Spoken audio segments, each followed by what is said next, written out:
গোটা পৃথিবীর বিজ্ঞান গবেষকরা গবেষণা করে বলছে গোটা পৃথিবীতে যত সিটি আছে, শহর আছে, নগর আছে, দেশ আছে, পৃথিবীর ভিতরে শ্রেষ্ঠ শহর, ক্লিন ক্লিয়ার শহর, সুস্বাস্থ্যকর শহর একটাই আছে, মদিনাতুল মুনাওয়ারা। একবার জোরে বলুন, একবার জোরে হবে না? জান্নাতেরই বাগান তোমায় নবী বলেছে, খাকে শেফারে অধিকারী তোমায় করেছেন। কেন? তোমার বুকে বয়ে চলে নূরের ঝর্ণা। জোরে বলবেন না এ ছেলেরা, জোরে হবে না? তোমার বুকে বয়ে চলে নূরের ঝর্ণা, সবই ভুলিব কিন্তু তোমায় ভুলতে পারি না।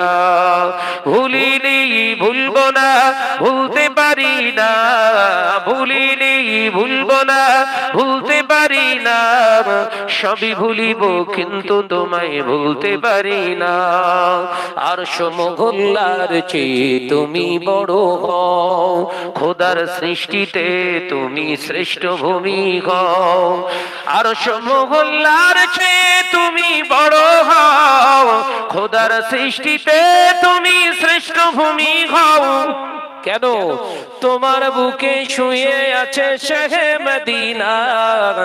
জোরে বলবেন না, আরে জোরে হবে না? তোমার বুকে শুয়ে আছে শাহে মদিনা, সবই ভুলিব কিন্তু তোমায় ভুলতে পারি না।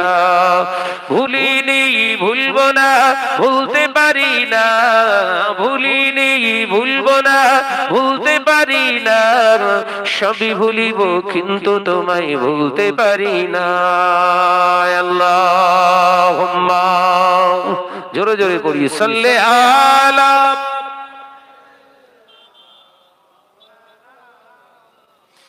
आवाज दे पड़ी वाला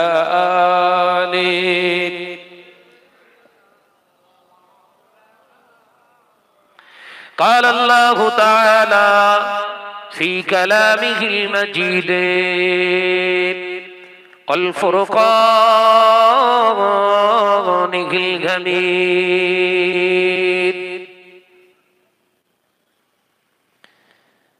وما خلقت الجن والإنس إلا ليعبدون قال الله تعالى أيضا في كتابه مخبرا وآمرا قل يا عبادي الذين أسرفوا على أنفسهم لا تقنطوا من رحمة الله إن الله يغفر الذنوب جميعا إنه هو الغفور الرحيم قال رسول الله صلى الله عليه وسلم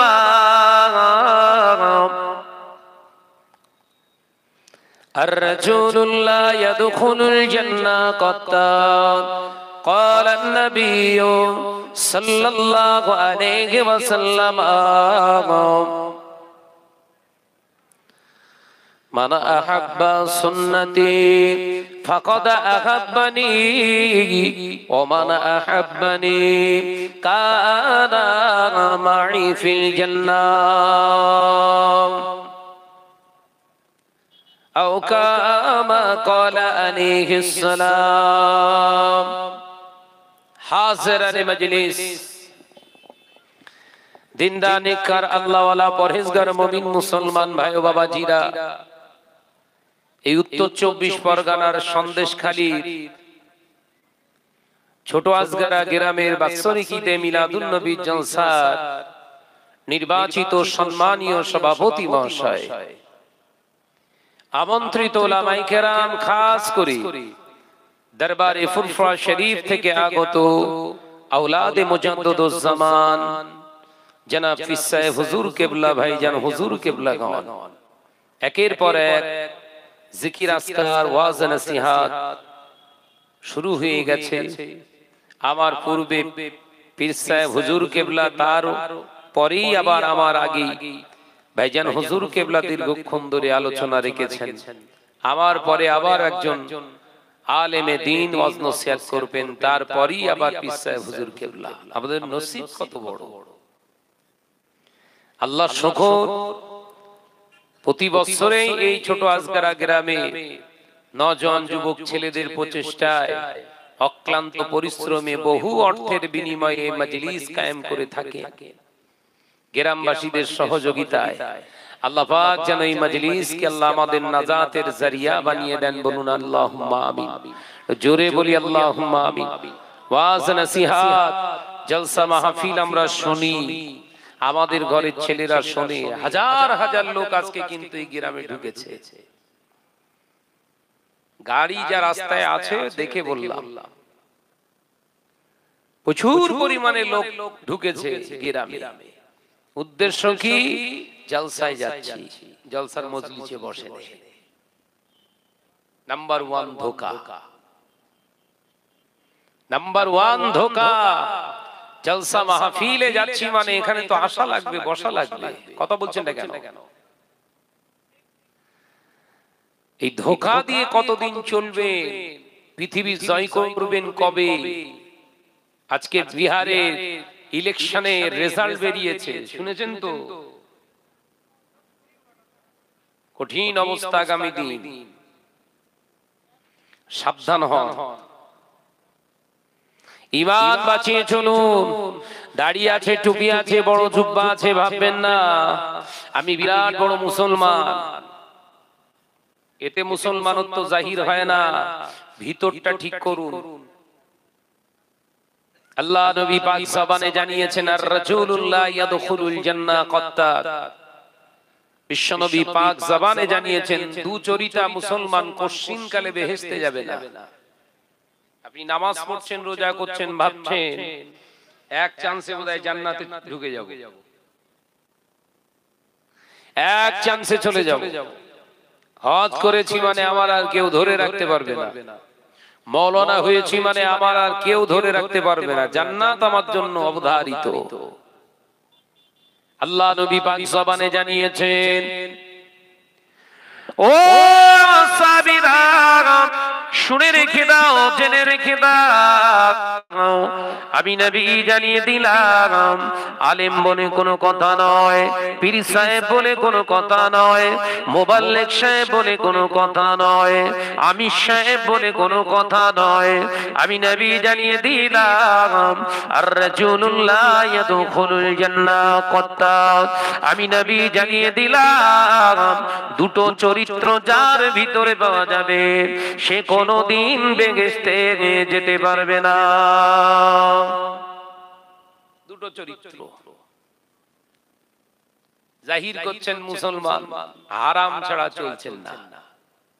এই কথা বলে না, শুধু খাওয়াতে হারাম হয় না, দেখাতে হারাম আছে, বলাতে হারাম আছে, শোনাতে হারাম আছে, চলাতে হারাম আছে, চাওয়াতে হারাম আছে। আছে না নাই? এগুলো যদি ব্রেক না দিতে পারে তো কিসের মুসলমান? কিসের মুসলমান? ঈমানটা ঠিক করুন, ভিতরটা মজবুত করেন। ও বেজানেরা, নওজোয়ানেরা, যুবকেরা, ছেলেরা, বাচ্চারা, পর্দানাশীনা মা ও বোনেরা, ছোট আজগার মুসলমান ভাই ও বাবাজিরা, কান খুলে শুনে গিয়ে দুনিয়ায় আল্লাহ আমাদের পাখাও মারার জন্য পাঠায়নি, চটকদারি করার জন্য পাঠায় না। আল্লাহ আমাদের ধোঁকা দেওয়ার জন্য পাঠায় না, মদ খাওয়ার জন্য পাঠায় না, জিনা ব্যভিচার করার জন্য আল্লাহ পাঠায় পাঠায় নাও, পরের মেয়ের পিছনে ঘুর ঘুর ঘুর ঘুর করে ঘোরার জন্য পাঠায় নাও। আল্লাহ পাক দুনিয়ার জমিনে মদ খাওয়ার জন্য পাঠায় নাও, লটারি কাটার জন্য পাঠায় নাও, সুদের ব্যবসা করার জন্য পাঠায় নাও। আল্লাহ ক্লিয়ার জানিয়ে দিলেন, ওমা খালাকতুল জিন্না ওয়াল ইনসা ইল্লা লিয়াবুদুন। আমি আল্লাহ পাক দুনিয়া জমিনে জিন এবং ইনসানকে পাঠানোর মুখ্য উদ্দেশ্য হলো ওনলি ফর প্রেয়ার মি, কেবলমাত্র তোমার আমি আল্লাহ আমার ইবাদত বান্দিগি করবে। একবার জোরে বলুন না সুবহানাল্লাহ। অনলি ফর প্রেয়ার মি, কেবলমাত্র আমার ইবাদত বান্দিগির জন্য। সুবহানাল্লাহ বলেন। ইবাদত বলতে আমি আপনি বুঝি নামাজ, রোজা, হজ, যাকাত।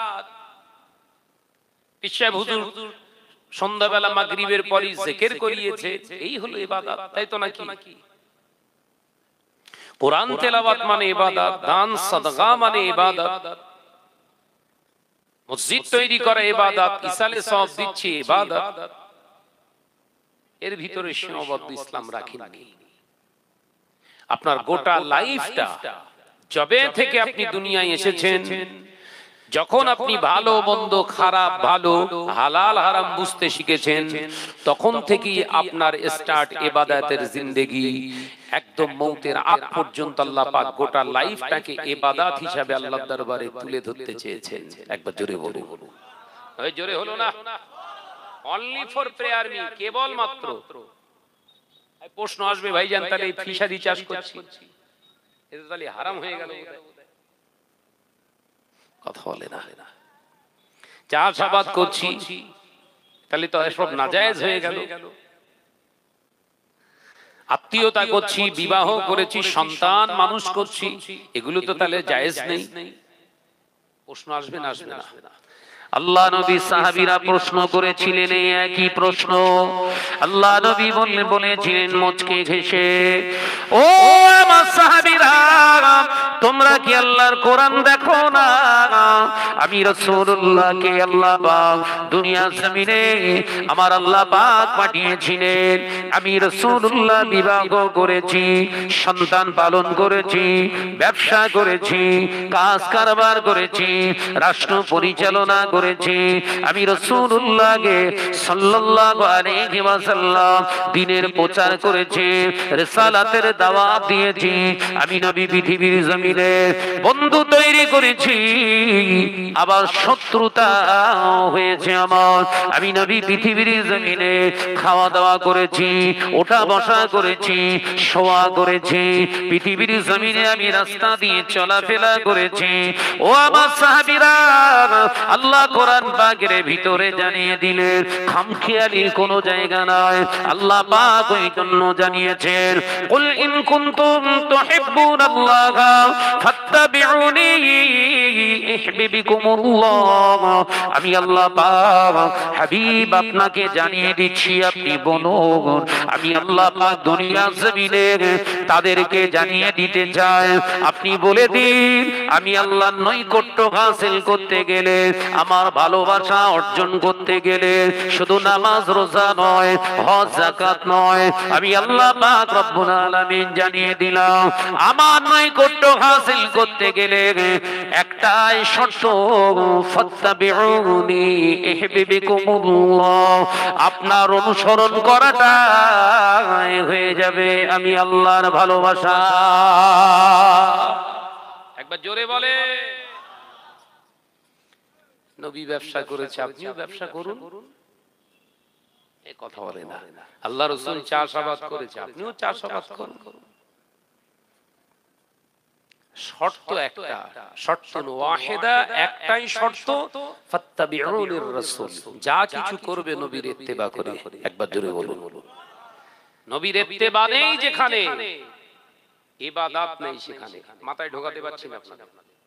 নবীর ইত্তেবা নেই যেখানে, ইবাদত নেই সেখানে। আপনি নামাজ পড়ছেন, খামখেয়ালি করে নামাজ পড়তে পারবেন না। ওযু করছেন, খামখেয়ালি করে আপনি ওযু করতে পারবেন না।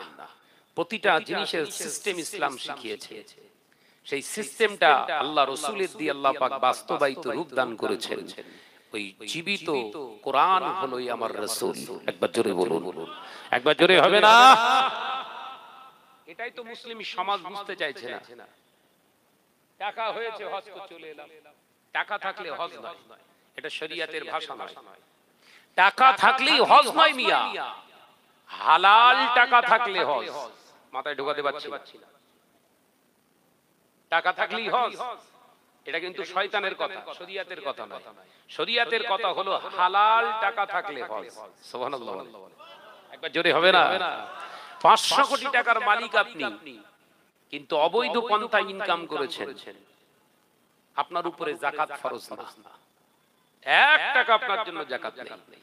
যে মাওলানা মলি সাহেবরা বলেছে এত টাকার মালিক আপনি, আপনার এত টাকা যাকাত হয়ে গেছে, আসলে ও হারামকে দুনিয়ায় প্রতিষ্ঠিত করতে চাইছে, ওইজন্য ফতোয়া ওই রকম। হারাম করে হারাম মালদারের কোন শরীয়তের হুকুম নেই, কারণ ও নিজে শরীয়ত মানে না। যাকাত ফরজ নেই, হজ ফরজ নেই, কুরবানি ওয়াজিব নেই, ওর দান ঈদগাহ মাদ্রাসা কোন জায়গায় নেওয়া দেয়া জায়েজ নেই। বলছি আমরা ভয় খেয়ে যাচ্ছি যদি দাওয়াত না দেয়।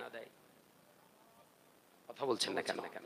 যার কারণে গোটা মুসলিম সমাজ হারামে হারামে সাইলাফ হয়ে গেছে। আলেম উলামা ওয়াইজিন কেউ বাদ যাচ্ছে না, সব ধরা খাচ্ছে। প্রকৃত দিনের খুঁটিকে আমরা ছেড়ে দিয়েছি, মানুষের তৈরি করা খুঁটিকে আমরা অবলম্বন করার চেষ্টা করছি। ভিতরটা যদি আপনার আল্লাহর ভয় খাউফি ইলাহি আপনার ভিতরে প্রতিষ্ঠিত হয়ে যায়, আপনি প্রকৃত মুসলমান হয়ে গেলে, ঈমানদার হয়ে গেলে সম্মান চাওয়া লাগবে না, আল্লাহর পক্ষ থেকে আপনাকে সম্মানিত করা হবে। একবার জোরে বলুন, একবার জোরে হবে না? বলা লাগবে না আমি অমুক সাহেব, আমি বিরাট বড় মুফতি সাহেব, আমি বিরাট বড় কামে, বিরাট বড় আলেম। না, আল্লামা হুজুররা বলেছিলেন, লেখার সময় লিখেছিলেন মোহাম্মদ রুহুল আমিন। সুবহানাল্লাহ, জোরে হবে না? সুবহানাল্লাহ। দাদা পীর রহমাতুল্লাহ লিখেছিলেন মোহাম্মদ আবু বকর। আমার পীর মুজাদ্দিদুস জামানের লিখতে জিগার বাংলা আসামের হাদি মুফতি আযম আব্বাজান মির্জা হুজুর পীর কেবলা লিখতেন মোহাম্মদ আবু জাফর মোহাম্মদ আজরউদ্দিন। মাওলানা কোথায় গেল? কিচ্ছু লিখতেন না, অনলি ফর নাম। কিন্তু আমাদের নাম লিখতে গেলে আগে এত হেডিং লাগে। ঠিক বলছি না? বুঝ জোরে বল না রে। আমাদের পরিচয়, কেউ আমার নাম জিজ্ঞাসা করলে আগে বলি আমি সেক্রেটারি। খাউফি ইলাহি নেই, এটাই তার বাস্তব নমুনা। আমার আলোচনা মাথায় ঢুকছে বাপ? ঈমান ভিতরে থাকলে আপনার ভারিত্ব দেওয়ার দায়িত্ব কার? একবার জোরে বলেন। কংক্রিট ঈমান যদি থাকে, ছোট্ট করে একটা ইতিহাসের চ্যাপ্টার তুলছি শুনেন। আল্লাহ রাসূলের জলিল কদর সাহাবী, মুসলিম জাহানের দ্বিতীয় খলিফা, আমিরুল মুমিনিন, খলিফাতুল মুসলিমিন হযরতে ওমর ইবনুল খাত্তাব রাদিয়াল্লাহু তাআলা আনহু ঘুমিয়ে আছে। রাতের ঘুমের ভিতরে হুজুর হঠাৎ করে স্বপ্ন দেখলেন। কি স্বপ্ন? বিশ্বনবী সরকারে দু আলম বলছেন, ওগো ওমর, তুমি রাষ্ট্রের নায়ক খলিফা হয়েছো, আল্লাহ তোমাকে খলিফা দে আসনে আসীনিষ্ট করেছে। বাবা ওমর, এই মসজিদুল আকসার চাবিটা ইহুদিদের কাছে রয়ে গেছে। আল্লাহর নবী স্বপ্নে দেখাচ্ছেন কাকে? মুসলমান নেতাকে। ও ওমর, ও ওমর, তুমি রাষ্ট্রের নায়ক, তুমি মুসলমানদের খলিফা, আল্লাহর ঘর আমাদের পূর্বের কাবা, মসজিদুল আকসা জেরুজালেমে অবস্থিত, বাইতুল মুকদ্দাসটার চাবিটা ইহুদিরা দখল করে নিয়েছে। ও আমার ওমর, তুমি তো রাষ্ট্রনায়ক, তুমি যাও, তোমার দ্বারা আল্লাহ সম্ভব করে নেবে। বাবা ওমর, ইহুদিদের কাছ থেকে ওই মসজিদুল আকসার চাবিটাকে তুমি নিয়ে নাও। একবার জোরে হবে না? ঘুম ভেঙে গেছে হুজুরের। আল্লাহ রাসূলের খৌফ দেখে হযরতে ফারুক আযমের ঘুম ভেঙে গেছে। খুব ভালো করে শুনেন, কিতাবে দেখছিলাম আজকে আমাদের দুরবস্থার কারণ কি? টাকা নেই, টাকার গন্ডি নিয়ে ঘুরছে মুসলমান। এমপি, এমএলএ, মন্ত্রী নেই, সব 57টা দেশের রাষ্ট্রনায়ক শুধু মুসলমান। কথা বলছেন না কেন? 57টা দেশ only for Muslim. Muslim majority দেশ হলো 57 কান্ট্রিজ। 57টা দেশ আছে মুসলমান। পৃথিবীতে 200 কোটি প্রায় মোল্লার বসবাস, আর সেই মোল্লা এখন চেয়ারের পায়া ঝাড়া কাজ করছে। এই কথা বলছেন না কেন? জাতি যখন নিজের অস্তিত্ব সম্পর্কে, নিজের পরিচিত সম্পর্কে নিজে অকিবহাল হবে না, এ জাতি কোনোদিন নিজের জায়গায় দাঁড়াতে পারবে না। লিখে রেখে দেন, যে জাতি নিজের মর্যাদা বোঝে না, যে সম্মান করতে শেখে না, ও জাতি কোনোদিন প্রতিষ্ঠিত হতে পারে না। হযরতে ফারুকে আযম ওমর রাদিয়াল্লাহু তাআলা ঘুম ভেঙে গেছে। মদিনার মসজিদে নববী শরীফ থেকে আযান শুরু হয়ে গিয়েছে। আসসালাতু খায়রুম মিনান নাওম। এ নওজওয়ানেরা, হযরত ওমরের ঘুমটা ভেঙে যেতে ওযু বানিয়ে নিলে, দেরি করলেন না, সুন্নাত নামাজটা আদায় করে নিয়ে মসজিদে নববী শরীফে হাজির হয়ে গেছে। রাষ্ট্রনায়ক শুধু নয়, নেতা শুধু নয়, তিনি মসজিদে নববীর হলো ইমাম। একবার জোরে বলেন না। আর আমরা নেতা চুজ করছি, ও দাঁড়িয়ে পেচ্ছাপ করে। কথা বলছেন না কেন? দাঁড়িয়ে পেচ্ছাপ করে। আমি মাওলানা, আমার নেতা না কি? লাজ্জাটা খাবে এরা, না তো কারা? রেগে যাচ্ছ বাপ? এই ছেলেরা এসে বসতে হবে বাপ। আয় আয়, শিগগিরই আয়, দাঁড়াস নে, চলে আয়। এই তো সবে শুরু হয়ে, শিগগিরই আয়, দাঁড়াস নে মোর ভাই, শিগগিরই আয়। ফারুকে আযম হযরতে ওমর রাষ্ট্রনায়ক শুধু নয়, জুম্মার খতিব, 5 ওয়াক্ত নামাজের ইমাম। সুবহানাল্লাহ বলেন। মুসলমানের নেতা চুজতে হবে এরকম। এইরাম চুজ করতে যেদিন শিখবেন, সেই দিন আল্লাহ আবার রাষ্ট্র ফিরিয়ে দেবে হাতে। একবার জোরে বলুন। দ্বিতীয় খাসলাত আপনার ভিতরে আনুন। আজকে যেমন জুম্মার দিনে ভিড় হয়েছিল জোহরের ওয়াক্তে, ওইটা ফজরের ওয়াক্তে দেখাতে হবে। কথা বোঝাতে পারলেন? ফজরের ওয়াক্তে এই আজকে জুম্মার যে দৃশ্যটা হয়েছে মসজিদে মসজিদে, যেদিন আবার মুসলমানেরা ফজরের ওয়াক্তে জুম্মার মতো ভিড় করে নামাজ আদায় করতে শিখবে, আবার আল্লাহ গোটা বিশ্বটাকে মুসলমানদের হাতে আল্লাহ তুলে দেবে। একবার জোরে বলে। জ্বালাগি পেয়েছো? আমরাও মার খেয়ে খেয়ে জীবন শেষ হয়ে যাবে তোর গা। ভাইরা, আমার নওজওয়ানেরা, যুবকেরা, ছেলেরা, বাচ্চারা, পর্দানশীরা, মা ও বোনেরা, হযরতে ওমর রাদিয়াল্লাহু তাআলা আনহু মসজিদুন নববী শরীফে যাওয়ার আগে 2 রাকাত সুন্নাত নামাজ আদায় করেছে। বাড়িতে সুন্নাত পড়েন? সুন্নতের তরিকা দেখেন। বাড়িতে সুন্নাত পড়তে বলছে আল্লাহর রাসূল, আর আমরা ডাইরেক্ট মসজিদে যে মটাস মটাস করে ঢুকছি। কথা বলেন না কেন? বাড়িটা কবর হয়ে গেছে, বিবি তো নামাজই পড়ে না। এই কথা বলছে না কেন? ও সব বলেছে নামাজের ধারে কাছেই যায় না। তো যে বাড়িতে নামাজ হয় না, রাসূলুল্লাহ বললেন হচ্ছে কবরের সমতুল্য। হাদিসে এসেছে, ওটা কি? ও ঘর না, কবর। কোচির মাপ তো একদম বলতে পারেন না, কারণ ও তো পুরো আপনার মাজা কোমর ভেঙে রেখে দিয়েছে। কথা বুঝতে পারছেন না? কোচির মার কি করে বলবেন? মুড নেবে ওই 65,000 টাকা লোন তুলে রেখে কবর দিয়ে রেখেছে, একদম তালামে রেখে দিয়ে। কথা বলি থোপ নাই ঘুষি। কথা বলছেন না কেন? পুরুষ নেই তার আর কি হবে? সেই গোপাল ভাঁড়ের গল্পের মতো হয়েছে। গরু এক কাড়ি গরু দাঁড়িয়ে রয়েছে, ও দেখে বলছে রাজা মশাই এর ভেতরে একটা মাথা নেই। গোপাল ভাঁড়ের গল্প বলছিল, একটা উদাহরণ দিচ্ছি। রাজামশাই, গরু ভর্তি কিন্তু একটাও মাথা নেই। গরু দাঁড়িয়ে আছে, সব মাথা আছে। বলছো ও আপনি বোঝেন না, রাজা হতে পারেন, আপনার মাথা নেই। তার মানে দেখেছে এর ভেতরে কিন্তু একটাও এড়ে গরু নেই, ষাঁড় নেই। দেখেছেন ষাঁড়? হ্যাঁ তা তো। এই গাভীদের মাথা হচ্ছে ষাঁড়। সংসারের ষাঁড়কে কি জ্বালা, গন্ডগোল পাকাবেন। সংসারের ষাঁড়কে পুরুষ তো সে এখন তো আপনার বউ। ও ঘোড়ার ডিম ৭৫,০০০ টাকা যা আপনার লিয়ে কোমরে দড়িয়ে এমন ভাবে বেঁধে কিছু কথা বলতে পারবে না, একদম কোমর ভেঙে রেখেছে, সোজা হয়ে দাঁড়াবার কোনো জায়গা নেই। যাক, ওসব আলোচনা বাদ দেন।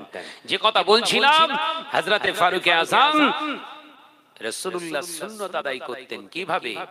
বাড়িতে সুন্নাত নামাজ আদায় করতেন, তারপরে ফরজটা যে পড়তেন মসজিদে।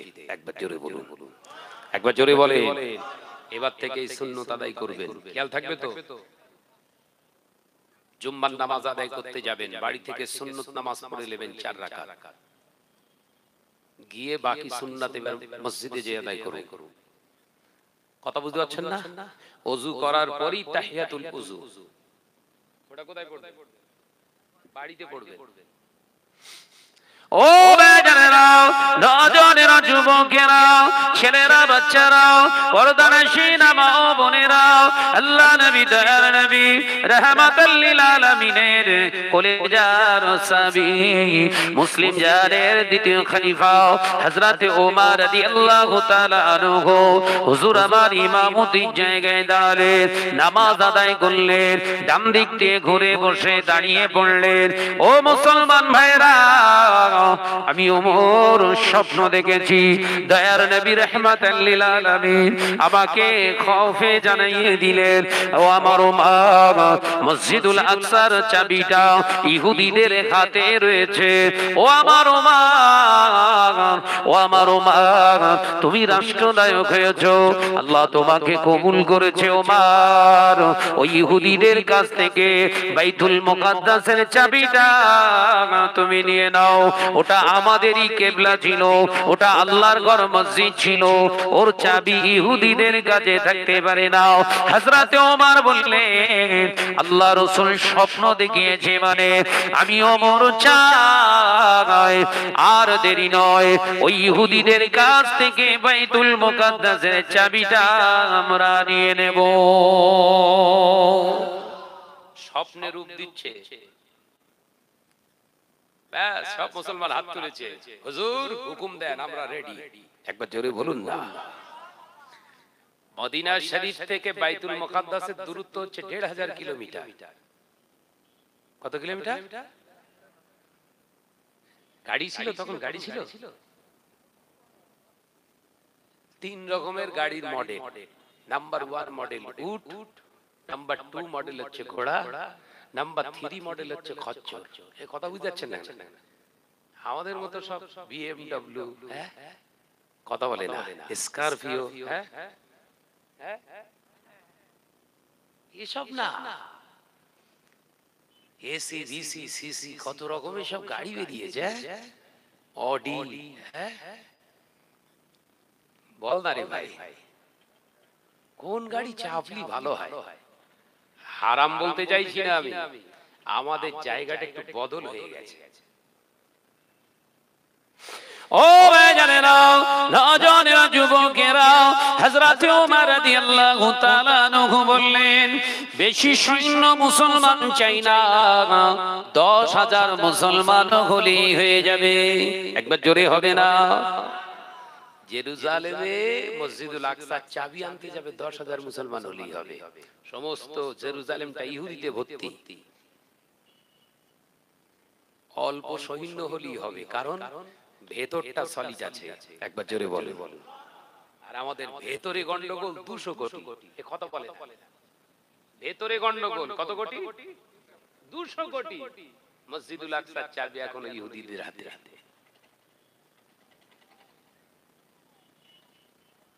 এরপরেও ফখর করে বলবেন I am Muslim, I am মুসলিম। তোর পাঁজরা ভেঙে ফেলবে, কবরে ঢোক একবার। ভুল বলছি?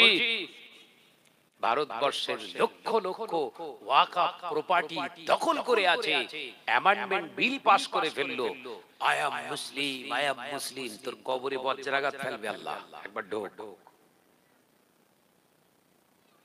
দেখেন না কি আন্দোলন হলো, হ্যাঁ, যেই একটুখানি হাওয়া হয়েছে, এই বিল পাস হয়ে যাচ্ছে, বড় বড় সব দাঁড়িয়েরা জুব্বালা আমরা সব একদম বেরিয়ে পড়ে জানতে দেবো ওমর ইবনুল খাত্তাবের উত্তরসূরি, খালিদ বিন ওয়ালিদের উত্তরসূরি, সালাউদ্দিন আইয়ুবের উত্তরসূরি। আমাদের জীবন থাকতে আমরা ওয়াকফ বিল মানছি না, মানবো না। যেই বলে দিয়েছে যে ওয়াকফের বিরুদ্ধে এই বাংলায় আন্দোলন করবে, সব থেকে বড় শত্রু আমি, হুজুররা সব নিখোঁজ হয়ে গেছে। এই কথা বলে কেন? আমি ভুল বলতেছি বোধহয় নাকি? এরাই তো সব থেকে মুসলিমদের দুশমন। কেন আমাদের আমার সঙ্গে এদের মেলে না? সব ধোঁকাবাজ। আমি ঠিক বলছি না ভুল? জোরে বল। এদের যারা বিশ্বাসের প্রতারক, এরা আন্দোলনে নেমেছিল একটু ভাইরাল হওয়ার জন্য, এরা আন্দোলনে নেমেছিল একটা সিট পাওয়ার জন্য, এরা আন্দোলনে নেমেছিল একটু গদি পাওয়ার জন্য, এরা আন্দোলনে নেমেছিল একটু তোষামত করবে আমাকে, এই পাওয়ার জন্য। ওয়াকফ আন্দোলন ছিল এদের স্বার্থে, ব্যক্তি স্বার্থে, আল্লাহর জন্য নয়। কথা বলছেন না কেন? বললেই বলবে শাহনাজ ভাই বিরাট উল্টো পাল্টা বলে। আল্লাহ শুকর, এই আন্দোলন প্রত্যেক রাতে আমার চলছে, এভরি নাইটে। আল্লাহ শুকর, যেখানে যাই আমি আন্দোলন করি। কোথায় গেল সে বড় বীজ হুজুর? কথা বলে না কেন? ও মোহাম্মদী অমিত শাহ ফু দিলে উড়ে যাবে। কই তোর ফু কোথায়? তোর তো একটা মেয়ে ছেলে ফু মেরেছে, ঘুমিয়ে পড়েছিস। এই কথা বলছেন না কেন? দালাল, জাতিকে ধ্বংস করছো। কিয়ামতের দিন জবাব দিতে হবে তোমার। তৈরি থেকো।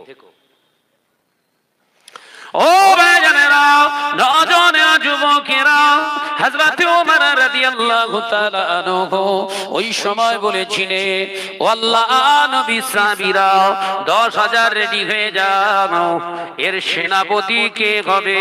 হযরত খালিদ বিন ওয়ালিদ রাদিয়াল্লাহু তাআলা আনহু উঠে দাঁড়িয়েছিলেন, হুজুর আপনি যদি আমাকে একবার দায়িত্বটা দিতেন, আমি আমার রক্তের প্রতিটা বিন্দু কণা দিয়ে ওই মসজিদুল আকসার চাবিটাকে আমরা আমাদের কাছে আনার চেষ্টা করতাম। একবার দায়িত্বটা আমার দেন। হযরত ওমর বললেন, আমি তোমাকেই সিলেক্ট করলাম। একবার জোরে বলুন না। কই জোরে হলো? কই কেতাবালি শান্তি বলবো? ঘুমো। শাহনাজের সামনে বসে থাকলে চুই মুই করলে হবে না, স্পিরিট রেখে চলতে হবে। আল্লাহর জন্য কথা বলবেন, আল্লাহর জন্য আল্লাহ জিকির করবেন। এতে নরম কেন? 2.5 কেজি দিলেই চেল্লাবেন নাকি? 2.5 কেজি দিলেই চেল্লাবেন। 2.5 কেজি চালের জন্য, 3 কেজি চালের জন্য, 5 কেজি চালের জন্য, 2 কেজি আটার জন্য যদি তোর গলা দিয়ে রক্ত বার করিস, 24 ঘন্টা বিনা খরচায় অক্সিজেন নিচ্ছিস, তোর লজ্জা লাগে না? কথা বলছেন না?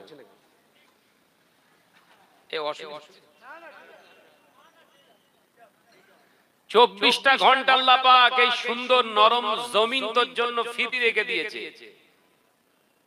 তোর তাহলে গলা কেন? তোর কলগে ফাটানোর দরকার ছিল। গাদ্দার। ও ভাইজানেরা, নওজোয়ানেরা, যুবকেরা, ছেলেরা, বাচ্চারা, পর্দার শিনা মা ও বোনেরা, ছোট আজগারার মুসলমান ঘরের মা বোনেরা, আলোচনা বুঝুন। হযরতে ওমর রাদিয়াল্লাহু তাআলা আনহু খালিদ বিন ওয়ালিদের নেতৃত্ব দান করলেন। শুধু তিনি দান করলেন না, খালিদ বিন ওয়ালিদকে বলে দিলেন, ও আল্লাহর বান্দা, রাসূলের সাহাবী, যাও ভাই খালিদ বিন ওয়ালিদ, তবে যাবার আগে আমি তো যেতে পারছি না, এদিকে আমাকে সামাল দিতে হবে। তাই আমি ওমরের পক্ষ থেকে একটা চিঠি আমি তোমায় দিচ্ছি। এই চিঠিটা ইহুদিদের নেতার হাতে দিয়ে দেবে, ইনশাআল্লাহ সৈনিকের মতো কাজ হবে।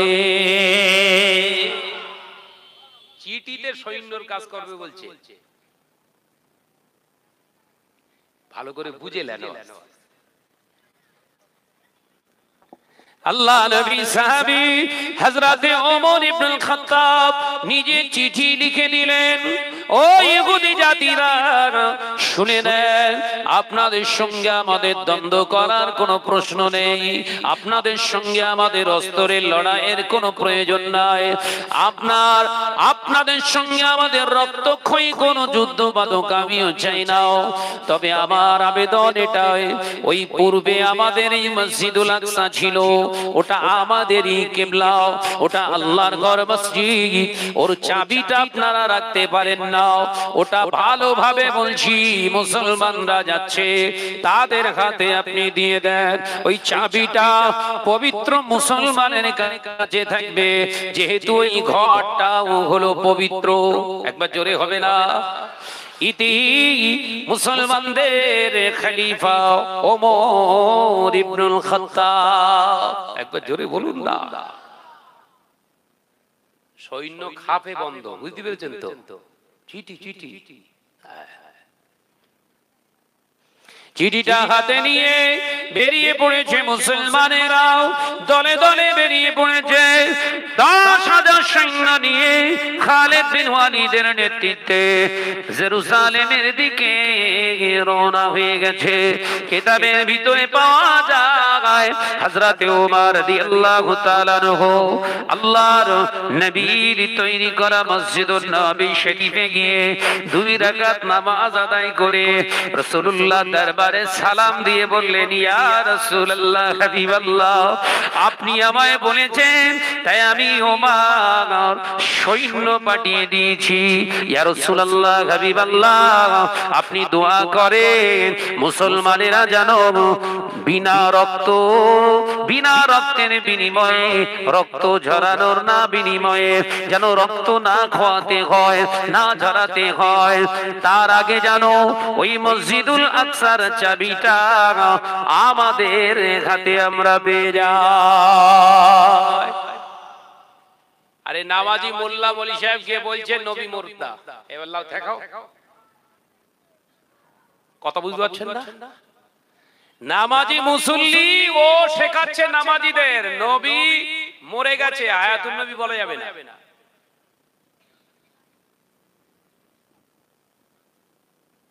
अपने चिराग से आग लग गया अपन घर, ये तो घोर शत्रु, ये तो घोर शत्रु रे। হযরতে ওমর গিয়ে রাসূলুল্লাহকে সালাম দিয়ে বললেন, হুজুর আপনি বলেছেন আমি পাঠিয়ে দিয়েছি, আপনি দোয়া করেন বিনা রক্তক্ষয়ে যেন চাবিটা আমরা আনতে পারি। একবার জোরে বলুন।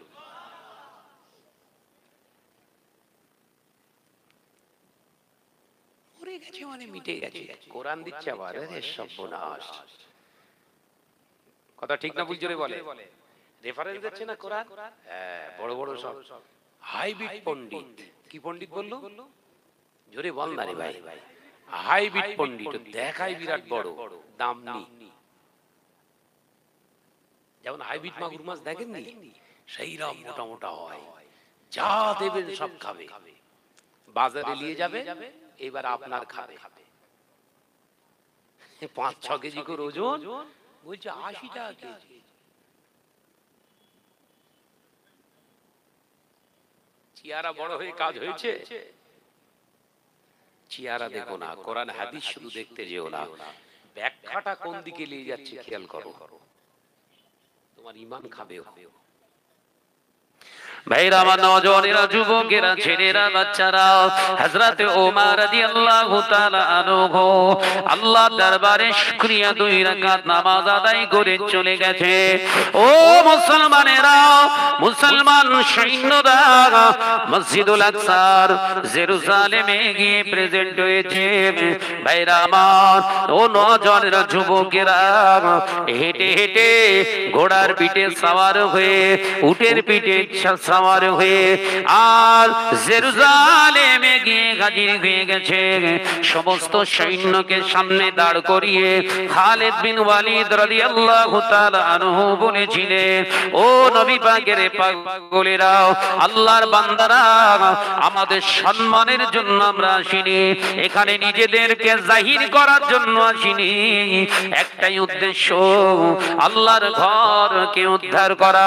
আল্লাহর ঘর বেদখল হয়ে গিয়েছে, ওটাকে না উদ্ধার করা পর্যন্ত আমরা এখান থেকে যাব না।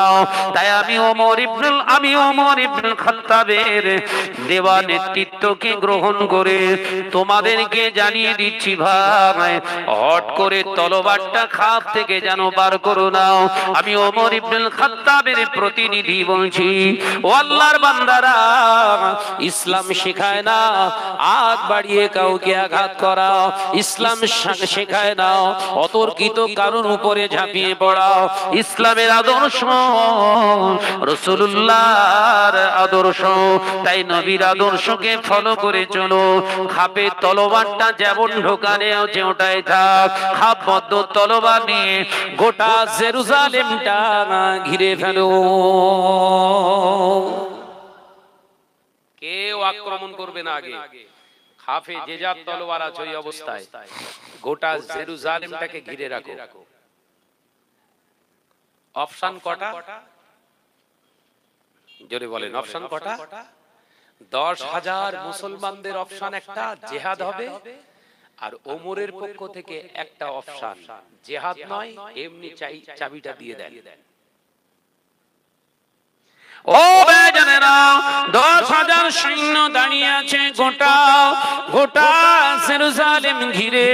ওই সময় দেখতে পাওয়া যায় খালিদ বিন ওয়ালিদ রাদিয়াল্লাহু তাআলা আনহু একজন দূতকে দিয়ে পাঠিয়ে দিলেন, যাও ইহুদি নেতাদেরকে যে দিয়ে দাও, হযরত ওমর ইবনুল খাত্তাবের পক্ষ থেকে খাত দেয়া হয়েছে, চিঠি দেয়া হয়েছে, বার্তা দেয়া হয়েছে। হযরত ওমর ইবনুল খাত্তাবের চিঠিটা আর ইহুদি নায়কের কাছে, রাষ্ট্রনায়কের কাছে গিয়ে হাজির, চিঠিটা দিয়ে দিলেন। মুসলমান চিঠির পাওয়ার দেখে হযরত ওমরের চিঠিটা খুলে ইহুদির হাত থরথর করে কাঁপতে শুরু করেছে। একবার জোরে বলে আল্লাহ আল্লাহ আল্লাহু আকবার। হযরতে ওমরের চিঠি হাতে নিয়ে ইহুদিদের নেতা থরথর করে কাঁপছে। এছে পাকা মুসলমানের চিঠি, আমাদের মতো পচা মুসলমান না। কত বুঝাচ্ছে? কি মুসলমান? বল বাপ, বল, জোরে বলেন। পাকা মুসলমান, ওর পাওয়ার আছে। আর আমরা ঘুরছি সব পচা। ও বেজানেরা, নওজওয়ানেরা, যুবকেরা, ছেলেরা, বাচ্চারা, হযরত ওমর ইবনুল খাত্তাবের চিঠিটা ইহুদিটা পড়ে কম্পমান অবস্থাতে বললেন, মুসলমান ভাই, আপনি শুনেন, আমরা যুদ্ধ চাই না, আমরা তোমাদের খলিফার দেওয়ার চিঠির পাওয়ারটা বুঝতে পেরেছি, তাই আমরা বিনা যুদ্ধেতে মসজিদুল আকসার চাবিটা দিয়ে দিতে চাই।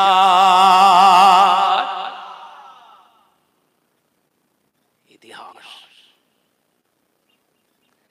আল্লাহ নবীর সাহাবী হযরত খালিদ বিন ওয়ালিদ রাদিয়াল্লাহু তাআলা আনহু পার সঙ্গে সঙ্গে এই বার্তা পাওয়ার সাথে সাথে দেরি করলেন না, হযরতে ওমরের জন্য চিঠি লিখছেন। ইহুদি এসে বললেন, ইহুদিরা এসে বললেন, ও মুসলমানদের কমান্ডার, আপনার কাছে আমাদের আবেদন, আমরা এই চাবিটা দিয়ে দেব, কিন্তু আমাদের একটা আশা পূর্ণ করতে হবে। কি আশা? আপনাদের যে খলিফা চিঠিটা দিয়েছে তাকে আমরা একবার সচক্ষে দেখতে যাই। আমরা চাবিটা একজন প্রকৃত মুসলমানের পাওয়ার কেমন সেটা দেখতে পেয়েছি, কিন্তু এই মুসলমানটা কেমন একবার দেখব। তানার হাতে আমরা চাবিটা দিয়ে দেব। হযরতে ওমর ইবনুল খাত্তাবের কথা শুনে খালিদ বিন ওয়ালিদ দেরি করলেন না, চিঠি লিখে দিলেন, ইয়া আমিরুল মুমিনিন খলিফাতুল মুসলিমিন, ও হযরতে ওমর দেরি করবেন না, আপনি তাড়াতাড়ি বেরিয়ে আসুন। মুসলমানরা বিনা যুদ্ধে চাবি হাতে পেয়ে যাবে, তবে তাদের একটা আবদার, এই চাবিটা আপনার হাতেই তারা দেবে, আপনার হাতেই তারা হস্তান্তর করবে, কিন্তু আপনি যদি না আসেন তারা কিন্তু চাবিটা সহজে দেবেন না। হযরতে ওমর ইবনুল খাত্তাবের কাছে চিঠি লিখে দিলেন খালিদ বিন ওয়ালিদের চিঠিটা। 3 দিন পরে যখন মদিনার মসজিদে নবী শরীফে গিয়ে পৌঁছাচ্ছে, হযরতে ওমর ফজরের নামাজ আদায় করে মসজিদ নবী শরীফ থেকে বেরিয়েছে। মুসলমান সৈন্য এসে হযরতে ওমরকে সালাম দিলেন। আল্লাহ নবী সাহাবী ওমর ইবনুল খাত্তাব রাদিয়াল্লাহু তাআলা আনহু বললেন, কি ব্যাপার হুজুর? আল্লাহ পাক আমার নবী পাকের পাক কদমের ওসিলায় আমাদের আল্লাহ বিজয় করেছে। হুজুর, আল্লাহ পাক আপনার দেওয়া চিঠিতে এত পাওয়ার দিয়ে দিয়েছে, ইহুদিরা যুদ্ধ চাই না, তারা আপনার হাতেই চাবিটা দেবে, তাদের আবেদন। হযরতে ওমর রাদিয়াল্লাহু তাআলা আনহু বললেন, দেরি করার নয়, এই গোলাম, এই আমার উট চালক, এক্ষুনি শুরু করে দাও, উটের খাবারটা নিয়ে নাও, এক্ষুনি বেরিয়ে পড়ো। যে হালাতে ফজরের নামাজটা তিনি আদায় করতে গেছিলেন কিতাবে পাওয়া যায়, সেই লেবাসে বেরিয়ে পড়েছে। আর আমাদের ওয়াকাব আন্দোলন এই সপ্তাহে নয়, সামনে সপ্তাহে হবে। এই কথা বল বুঝতে পারছেন না বোধহয়? কি বলছে? সামনে সপ্তাহে না হবে না, ওদের একটা অনুষ্ঠান রয়েছে, সপ্তাহে থাক, পরে আমরা জানাবো। পরে পরে করতে গিয়ে সব পেড়ে গেছে। কথা বুঝতে পারছেন না? শুয়ে পড়েছে, ব্যারিকেড হবে, দেখিয়ে দেবো, এই করবো, হ্যান কারেঙ্গা ত্যান কারেঙ্গা, লাঠি কান্দার মুগুর ভরেঙ্গা, সব শুয়ে পড়েছে। এর থেকে ধোকার পৃথিবী কি জানবে? আমি কি ভুল বলছি? এর থেকে ধোকার কি হতে পারে মুসলমানদের?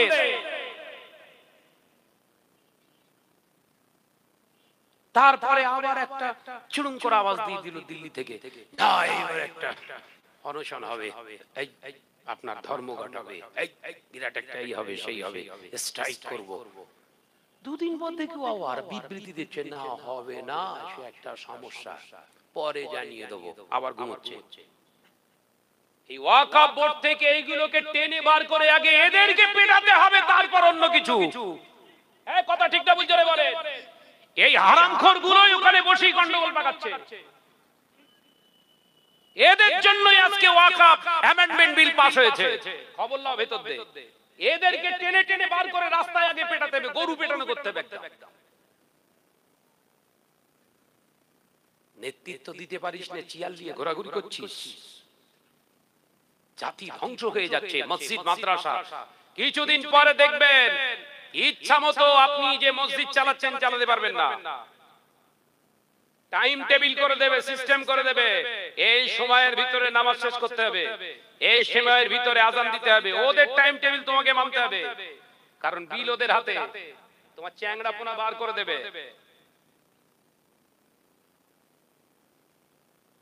মাথায় ঢুকছে?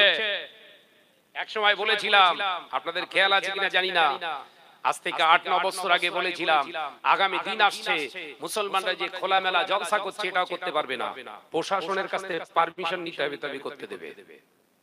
শুরু হয়ে গেছে বলছেন, এগুলো পারমিশন কি বুঝছেন? মৌলী সাহেব ছোট তো, আর কোরআন হাদিসের জ্ঞান নেই, সেরকম পড়াশোনা জানে না। হ্যাঁ এবার শুধু মিলাতে থাকো মেলাতে থাকো। আবার একটা বলে দিয়ে গেলাম, এসব অগ্রিম কথা নয়, অ্যানালাইসিস করে বলছি, গবেষণা করে বলছি। আগামী দিন আসছে মসজিদ এই মাদ্রাসাগুলোকে টোটাল ওদের হস্তগত করে নিয়ে ওরা ওদের মতো সিস্টেম দেবে, সেই সিস্টেমে যদি না চালাতে পারেন বন্ধ করে দেবে। মৌলী সাহেবকে ঠান্ডা করতে হবে, দাঁড়াও। এর জন্য দোষ কাদের দেবেন? যারা বন্ধ করছে ওদের। এ কথা বলছেন না কেন? আবারও বলছি, এই দাড়িওয়ালা টুপিওয়ালা যে কটা ভেতরে ঢুকেছে ওদের টেনে আগে বের কর। যে এতদিন এত কিছু হচ্ছিল, আন্দোলন তোরা শুরু করিসনি কেন? ওয়াকফ সম্পত্তি তোরা ভোগ করছিস, মাইনে নিচ্ছিস তোরা, তোদের থেকে আন্দোলন পাইনি কেন? বলে জুতো দিয়ে পিটতে হবে। এ কথা বলছেন না কেন? রাগ করবেন না, ভেতরে আগুন জ্বলছে। আমি কিছু বললি তো অনেকের আবার মনে হয় বিবাদ ছড়াচ্ছে, বিরাট একটা ফিতনা ছড়াচ্ছে, ওদের কাছে ফিতনা মনে হয়। এই জন্য মনে হয় ওদের ভেতরে তো শয়তান। মারি শয়তানকে, আর চেল্লাই মৌলী সাহেব। সমস্যা হচ্ছে এইটা। এই কথা বুঝতে পারছেন না? শাহনাজ মারছে শয়তানকে আর চেল্লাচ্ছে কে? মৌলী সাহেব। আমার নওজওয়ানেরা, যুবকেরা, ছেলেরা, বাচ্চারা, আপনারা বিরক্ত বোধ করছেন না তো? দরকার আছে না নাই? মুসলিম সমাজ ধ্বংস হয়ে যাচ্ছে, মুসলিম সমাজ ধ্বংস হয়ে যাচ্ছে। এই জাতিকে বাঁচানোর জন্য ঘন ঘন মাদ্রাসা করো, শিক্ষা প্রতিষ্ঠান করো, তাহলে জাতি বাঁচবে। আবারও বলছি, ভুল ধারণা, মাদ্রাসা করলেই জাতি বাঁচবে না, মসজিদ বেশি বেশি করলে জাতি বাঁচবে না। জাতিকে বাঁচাতে গেলে ঈমানি চেতনা, বোধ শক্তি দেওয়ার জন্য সলিহীন হওয়ার প্রয়োজন, সলিহীনদের আপনার সোহবত লাভ করার প্রয়োজন। যদি তাই হতো, মুজাদ্দিদুজ জামান দাদা পীর রাহমাতুল্লাহ আলাইহির কাছে বড় বড় ওলি আবদালরা এসে হাতে বায়াত হয়ে সোহবতে সলিহীন হওয়ার পরই এই ভারতবর্ষে, এই বাংলার জমিনে তার স্বাধীনতা লাভ করেছিলেন। একবার জোরে বলুন। এই শয়তানিয়াত বন্ধ করতে গেলে সোহবত হন, আগে সোহবতে সলিহীন হন। কারণ আল্লাহ ওয়ালাদের সামনে বাতিলরা টিকতে পারে না। আপনি নিজেই বাতিল, সুদ ঘুষ যত রকমের অন্যায় সব করে আছেন, ওতে এমনি পট কামাললি আপনি ছটকে যাবেন। কথা বলে না কেন? পট কামাললি তো ছটকে যাবেন। ওরা জানে ভেতরে কিচ্ছু নেই, ওপরেই যা আছে ডিজাইন ফিজাইন আছে, ভেতরে রটফট কিচ্ছু দেওয়া নেই, লাতি বাল্লি ভেঙে পড়বে। ভাইরা, নওজওয়ানেরা, যুবকেরা, ছেলেরা, বাচ্চারা, পর্দানশীনা মা ও বোনেরা, হযরতে ওমর রাদিয়াল্লাহু তাআলা আনহু যে পোশাকটা পরেছিলেন, মসজিদে নববী শরীফে ফজরের নামাজটা পড়েছিলেন, ওই পোশাক পরে তিনি বেরিয়ে পড়ছেন। হঠাৎ কিছু মুসলমান সৈন্য এসে সামনে দাঁড়িয়ে গেলেন। ইয়া আমিরুল মুমিনিন, খলিফাতুল মুসলিমিন, ও আমাদের নেতা, আপনি একা যাবেন না, আপনি একা যাবেন না, কারণ আপনার উপরে হয়তো অতর্কিত আক্রমণ করবে। ওই ইহুদি জাত বড় চতুরবাজ জাত, ও জাতের কোনো বিশ্বাস নাই, হয়তো মাঝ রাস্তায় ওরা আপনাকে মেরে দেবে। হুজুর, আপনি একা যাবেন না। হযরতে ওমর রেগে আগুন হয়ে গেলেন। ও আল্লাহর বান্দারা, এমন কথা তোমরা বলতে পারো না। মুসলমান এমন বিশ্বাসে বিশ্বাসী নয়। আমি ওমর, এই বিশ্বাসটাও আমি করি না, কারণ আমি ওমর রাষ্ট্রনায়ক, রাষ্ট্র পরিচালনা করি আমার নিজের তৈরি করা সংবিধান নিয়ে নয়, আল্লাহ দেওয়া সংবিধান, কোরআনের অনুপাতে আমি চালাই। আল্লাহর কোরআনকে যে মানবে, রাসূলুল্লাহর আদর্শকে যে মানবে, আল্লাহ নবীর নীতি নির্ধারণ যারা করবে, তাদের জীবনে বাস্তবায়ন করবে, তাদের তো চিন্তা নাই, ভয় নাই। যায়, আমি ওমর আমার ঈমান আমার বিশ্বাস এই জমিনের মালিকের হুকুম অনুযায়ী যদি আমি এই পৃথিবীর জমিনের এই রাজ্যের এই রাষ্ট্রের আমি যদি সংবিধান আল্লাহর প্রদত্ত সংবিধানটা মেনে যদি আমি চালাই, তাহলে আমার ঈমান আমার বিশ্বাস আমার হেফাজতের মালিক দুনিয়ার কোন মানুষের প্রয়োজন নাই, আমার হেফাজতের মালিকটা আমার আল্লাহ হয়ে যাবে।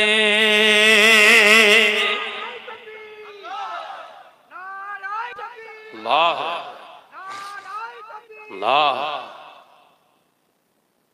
ঈমান দেখেছেন? রাষ্ট্রনায়ক বডিগার্ডের দরকার নেই, কথা বুঝতে পারছেন না বোধহয়। পৃথিবীর অর্ধ পৃথিবী যিনি শাসন করছেন সেই রাষ্ট্রনায়ক 1500 কিলোমিটার যাবে উটের পিঠে সাওয়ার হয়ে, বলছে বডিগার্ড লাগবে না। আর এখান থেকে যাবে একটুখানি ঘটকপুকুর, সামনে 6খানা গাড়ি পেছনে 5খানা, আবার সামনেরটা লাল বাতি, কথা বলে না, পেছনেরটা নীল বাতি আওয়াজ দিচ্ছে, তার মানে আওয়াজ দিচ্ছে সরে যা, ঝাড়াপাটি যাচ্ছে, সরে যা, ডাকাত যাচ্ছে, সরে যা, বড় ধর্ষক যাচ্ছে। কথা বুঝতে পারছেন না? রাষ্ট্রনায়কদের আবার গার্ড লাগে, কথা বলে না কেন? চোরের মন পুলিশ পুলিশ, মুমিনের মন পুলিশ পুলিশ, মুমিনের মন আল্লাহ আল্লাহ। একবার জোরে বলুন, একবার জোরে হবে না? কার মন পুলিশ পুলিশ? জোরে বল, বুঝে লাও ভাইরা, আমার নওজওয়ানেরা, যুবকেরা, হযরত ওমরের কথা শুনে মুসলমানরা সরে দাঁড়িয়েছে। একবার জোরে বলুন না, কোন গার্ডের দরকার নেই, আল্লাহ আমার জন্য কাফি। ও বেজনেরা, নওজওয়ানেরা, যুবকেরা, কোরআনের আয়াত তুলে হযরত ওমর বলে দিলেন, ও মুসলমান ভাইরা রাগ করো না, আল্লাহ পাকের কোরআনকে আমি ফলো করি, আমি তেলাওয়াত করি, জীবনে বাস্তবায়িত করি। আমি যদি রাস্তা দিয়ে যেতে যেতে অতর্কিত আক্রমণ যদি আমার উপরে হয়, আমি যদি মারা যায়, আমার লক্ষ্য ছিল মসজিদুল আকসা, রাস্তায় যদি আমি মারা যায়, হত্যা হয়ে যায়, শহীদ হয়ে যাব, শহীদ হয়ে গেলে আমার লস নাই। আল্লাহ কোরআনে জানিয়েছে, ওয়ালা তাকুলু লিমান ইউকতালু ফি সাবিলিল্লাহি আমওয়াত বাল আহইয়াউ ওয়ালাকিন লা তাশউরুন। এ নওজওয়ানেরা, হযরত ওমর জানিয়ে দিলেন, আল্লাহর কোরআনে তো আল্লাহ জানিয়েছে যারা আমার রাস্তায় জীবন দেয় ওরা মারা গেছে, কথা বলো না। আমি আল্লাহ বলছি বাল আহইয়াউ, বরঞ্চ ওরা হলো জিন্দা। তাই আমি ওমর আল্লাহর কোরআনকে মানি, বিশ্বাস করি, কোরআন দিয়ে রাষ্ট্র চালায়, তাই রাস্তায় আমার আক্রমণ হলেও আমার লস নাই, তাতেও আমার লাভ। একবার জোরে বলুন না, ঈমান। বুঝতে পারছো বাপ? এই আমি রাস্তা দিয়ে আসি, জলসায় যায়, বিভিন্ন রাজ্যের বিভিন্ন প্রান্তে, শুধু রাজ্যে নাই, বিভিন্ন রাজ্যে নিয়ে যাচ্ছে, 8টা-9টা রাজ্যে আল্লাহ পাক নিয়ে যাচ্ছে। তো এই ছোট্ট বয়সে আমার ভয় নেই তো, বাইরের রাজ্যে গেলে একদম বিজেপি ঠাঁসা রাজ্য, যে সমস্ত জায়গা, ত্রিপুরা, আসাম, আমাদের দিল্লি, হরিয়ানা, আহমেদাবাদ মানে গুজরাট, আপনার মহারাষ্ট্রের নাসিক, মুম্বাই, কানপুর, রাজস্থান, সব বিজেপি। তো কথা বলে না, জলসা করতে যায় তো আল্লাহ নিয়ে যায়, কেউ থাকে না আমার সঙ্গে।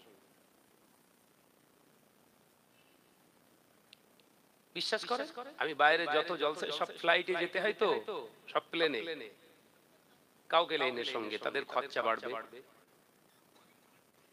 ওদের শুধু বলে দেয় টিকিটটা কেটে, আপ ডাউনটা কেটে দে, পাঠিয়ে দে, একা চলে গেল, জলসা করে আবার ফিরে চলে এলাম।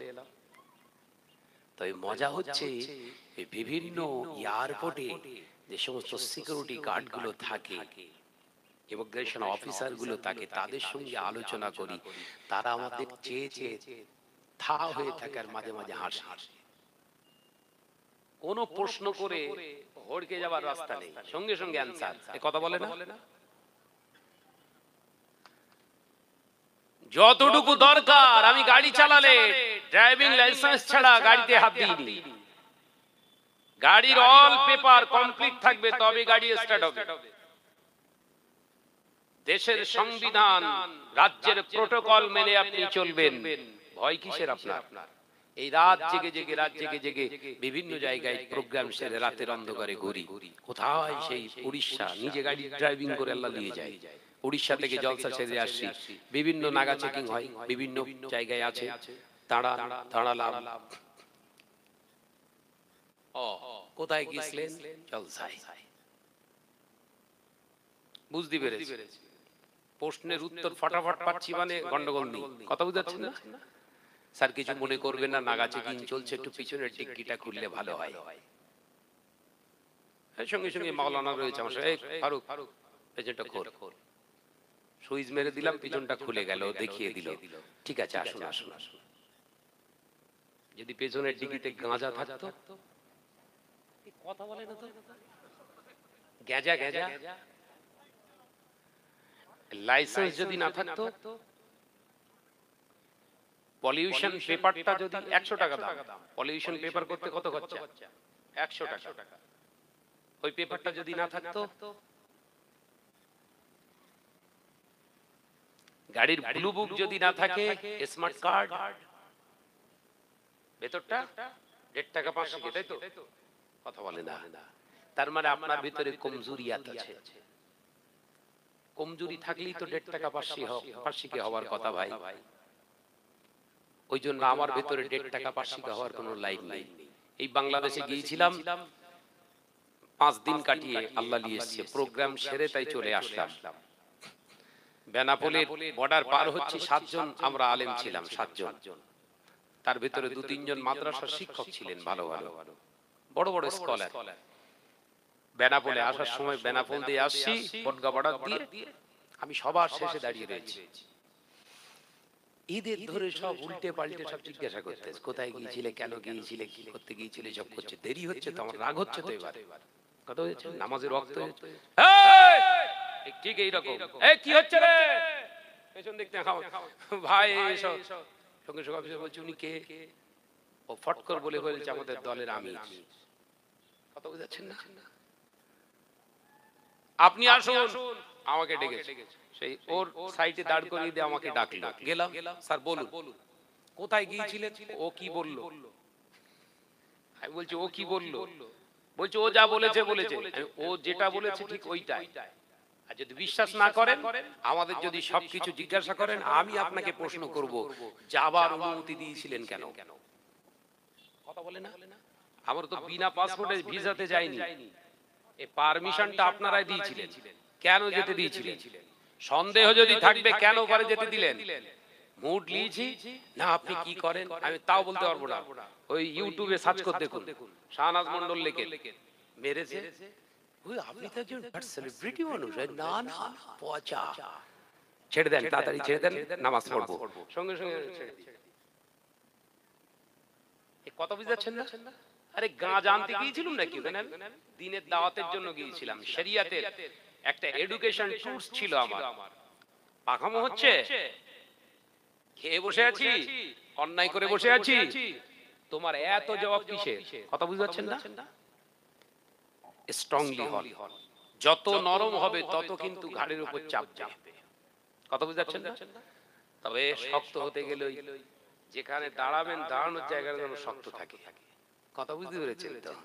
ভেতরে পুরো ফাঁকা আর দাঁড়িয়ে আছে, দিয়ে দেবো, দেখবেন পেছন ফিরে কেউ নেই। কথা বুঝতে পারছেন না?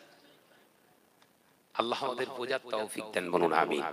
জোরে বলি না আল্লাহুম্মা আমিন। ভাইরা, আমার নওজওয়ানেরা, যুবকেরা, ছেলেরা, বাচ্চারা, পর্দানশীনা মা ও বোনেরা, আলোচনা বোঝাতে চেয়েছিলাম আল্লাহ নবী, তার নবী সাহাবী ফারুক আযম হযরত ওমর রাদিয়াল্লাহু তাআলা আনহু হুজুর আমার বেরিয়ে পড়েছে। এ নওজওয়ানেরা, ছোট আজগার মুসলমান ঘরের ছেলেরা, পর্দানশীনা মা ও বোনেরা, আল্লাহ নবী সাহাবী বেরিয়ে পড়েছে। উটের উপরে সওয়ার হলেন, আর উট চালক গোলামটা টানতে টানতে নিয়ে যাচ্ছে। উটটাকে চালিয়ে নিয়ে যাচ্ছেন তিনি। হেঁটে হেঁটে গরম বালু রাশির তাপ ওই উট চালকের গা থেকে ঘাম বার হচ্ছে, পাসিনা বার হচ্ছে। হযরত ওমর উটের পিঠে ছিল, সাথে সাথে আওয়াজ দিয়ে বললে, ও আল্লাহর বান্দা, ও উট চালক ভাই গোলাম, একটু দাঁড়ান, আল্লাহর বান্দা একটু দাঁড়ান। কেন হুজুর? না শরীরটা ঘেমে গিয়েছে, অসুস্থ হয়ে পড়বে ভাই, একটু দাঁড়ান। এই না বলে উটটাকে থামিয়ে উটের পিঠ থেকে রাষ্ট্রনায়ক লাফ মেরে নিচে নেমে এসেছে। নিচে নেমে বললে, ও ভাই আল্লাহর বান্দা, আপনার শরীরটা ঘেমে গিয়েছে, আর আপনি চালাবেন না, অসুস্থ হয়ে পড়বেন। এখন আপনি উপরে যে বসুন, আমি ওমর উটের লাগাম ধরে একটু হাঁটি। এহসান আছে? কথা বলে না। এহসান কাদা পানি হয়েছে একটুখানি, মোটর সাইকেল চালিয়ে যাচ্ছে, 4 চাকা চালিয়েছে, মানুষ রাস্তাতে হেঁটে যাচ্ছে, গাড্ডা রয়েছে, পানি জমে আছে, এমন জোরে মেরেছে, ক্যাচাক করে পড়ে পানি খানিকটা গায়ে লেগে গেছে। এহসান, হ্যাঁ কথা বলছে না কেন? তোমার দেখতে ভালো, ভেতরে সব কালো।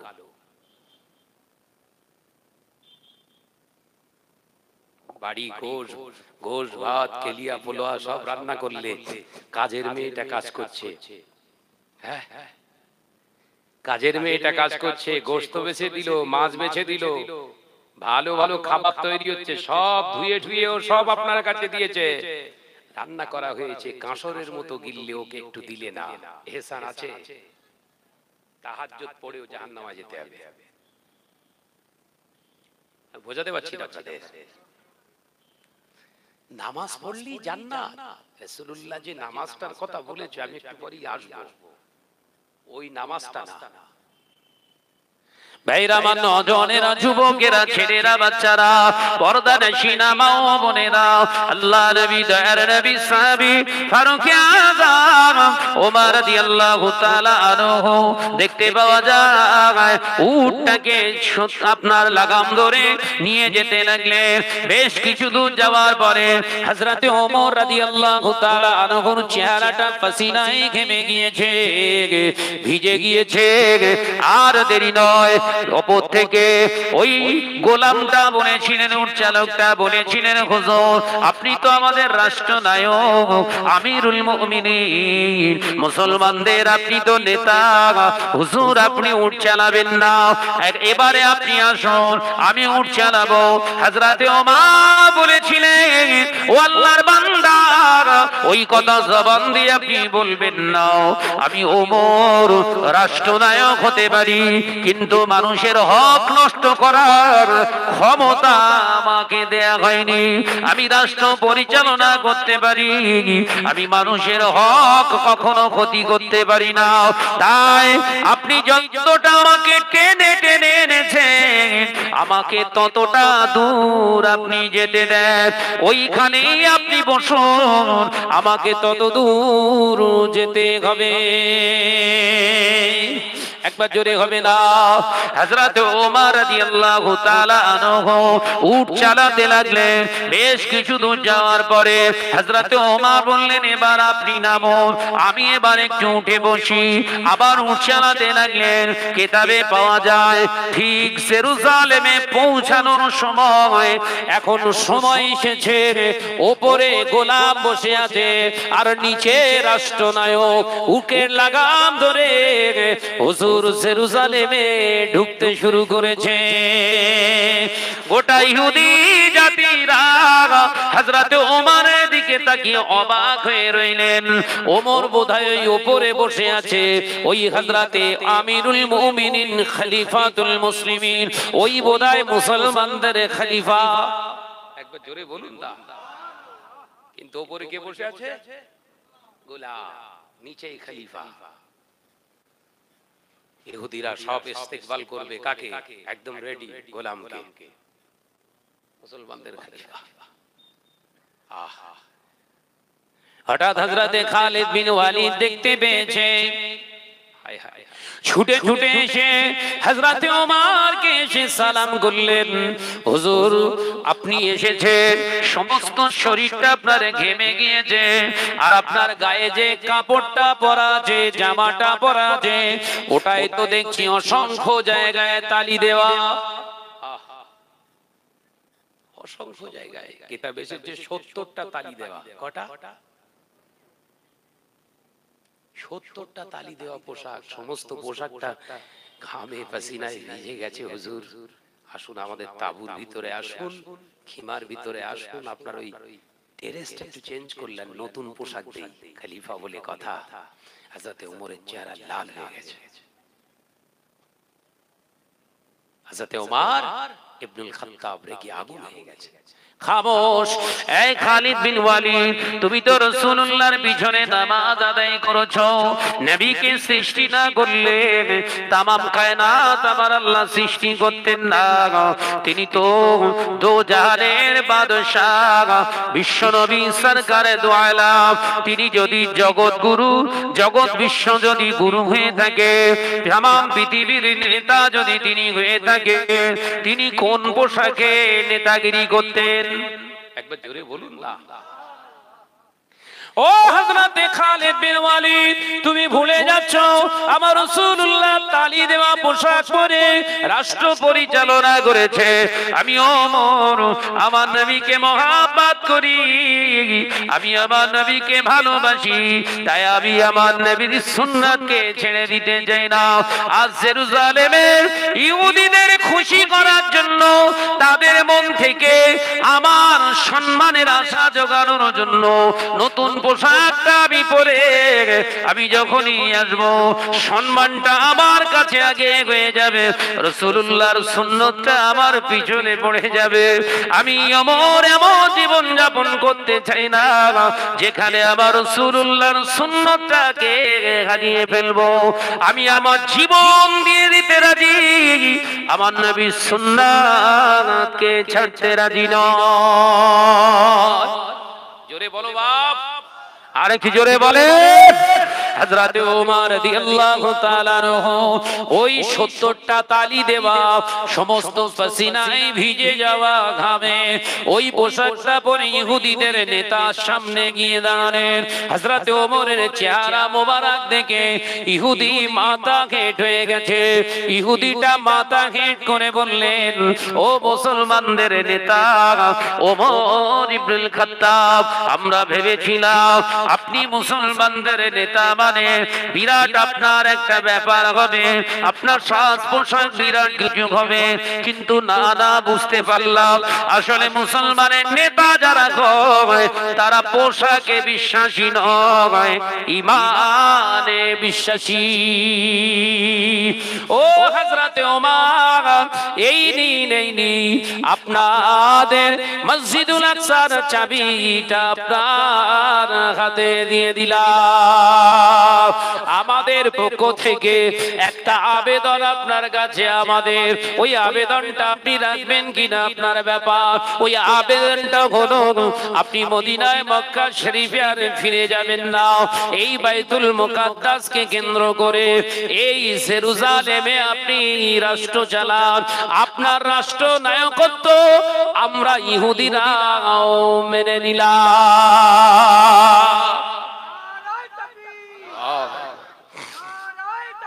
আল্লাহু আকবার, আল্লাহু আকবার। কি বেশভূষা ইসলাম চলে? কথা বলে না। বেশভূষায় ইসলাম চলে, আদর্শেতে ইসলাম চলে।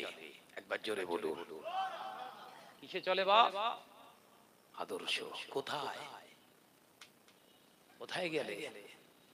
আজকে মুসলমানরা সব হারাতে চলেছে, সব হারাতে চলেছে।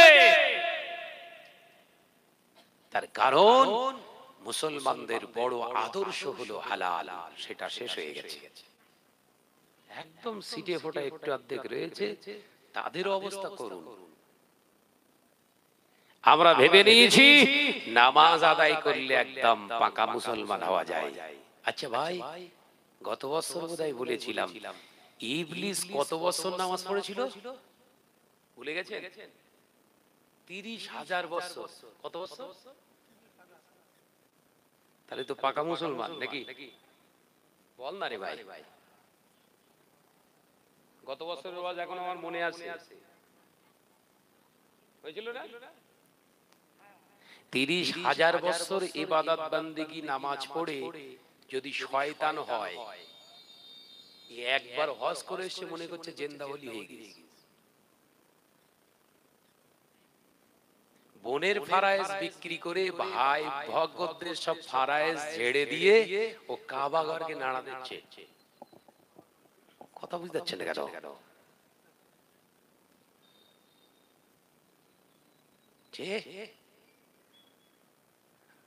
হাজি ওই জন্য শরিয়াতের বিধান শুনুন।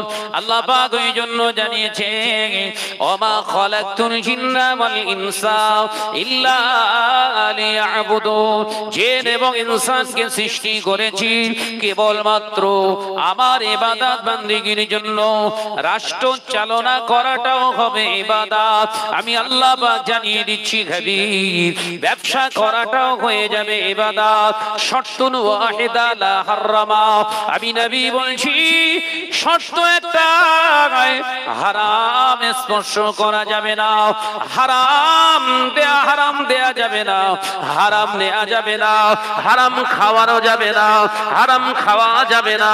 যতক্ষণ ব্যবসা করবি বান্দা সত্যের উপরে করবি, তাহলে ওই ব্যবসা করাটাও আমি আল্লাহ দরবারে ইবাদত হিসেবে গণ্য হয়ে যাবে। ফেসারি করবি, হেসারি করবি, বিরাট বড় বড় মাছ চাষের আলা তৈরি করবি, কোনো অসুবিধা নাই, কিন্তু আলা চাষ করতে গিয়ে জানো অপরকে কষ্ট দিবি না, বন্ধক নিবি না, ওটা তোদের জন্য হলো হারাম। সব বন্ধক চলছে না? না না, আপনাদের এলাকায় সব নেই। হ্যাঁ, বন্ধন না, বন্ধক। বন্ধক কেউ চলছে, তাই তো ভর্তি হয়ে গেছে রহমত। শুধু নামাজ পড়বা আর ঘন ঘন হজ মার, দেখ যদি কিছু হয়। একটু মহব্বতের সাথে দরুদ আল্লাহুম্মা।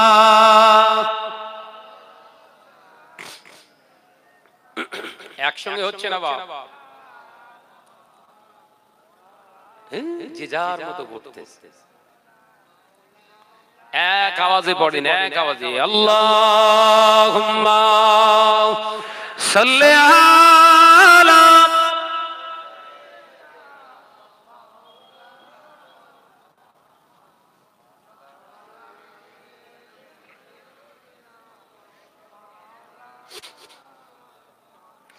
সালাম তোমাকে হাজারো সালাম হে আমার নবী আকরাম, সালাম তোমাকে হাজারো সালাম হে আমার নবী আকরাম, হে আমার নবী আকরাম, হে আমার নবী আকরাম।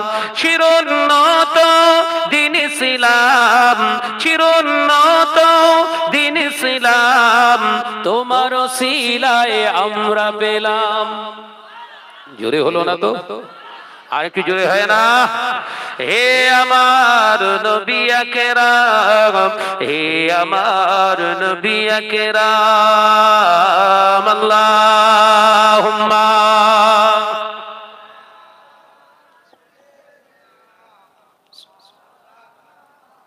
মাশাআল্লাহ মাশাআল্লাহ। আর একটু জোরে ওয়া আলা আলি।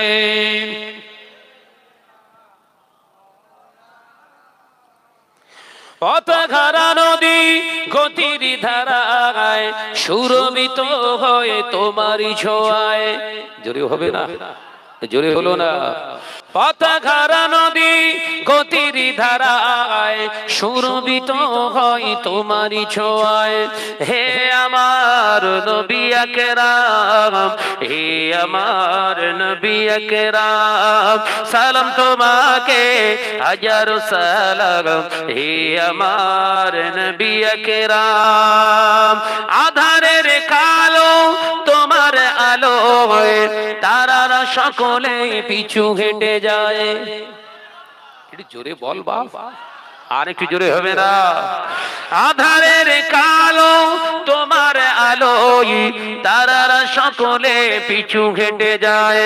হে আমার নবী আকরাম, হে আমার নবী আকরাম, সালাম তোমাকে হাজারো সালাম। হে আমার নবী আকরাম, চিরোন্নত দিন ইসলাম, চিরোন্নত দিন ইসলাম তোমার সিলায় আমরা পেলাম।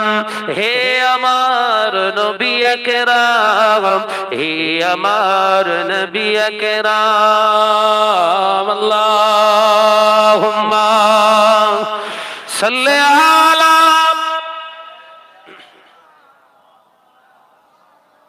মাশাআল্লাহ মাশাআল্লাহ। আর একটু জোরে ওয়া আলা আলি।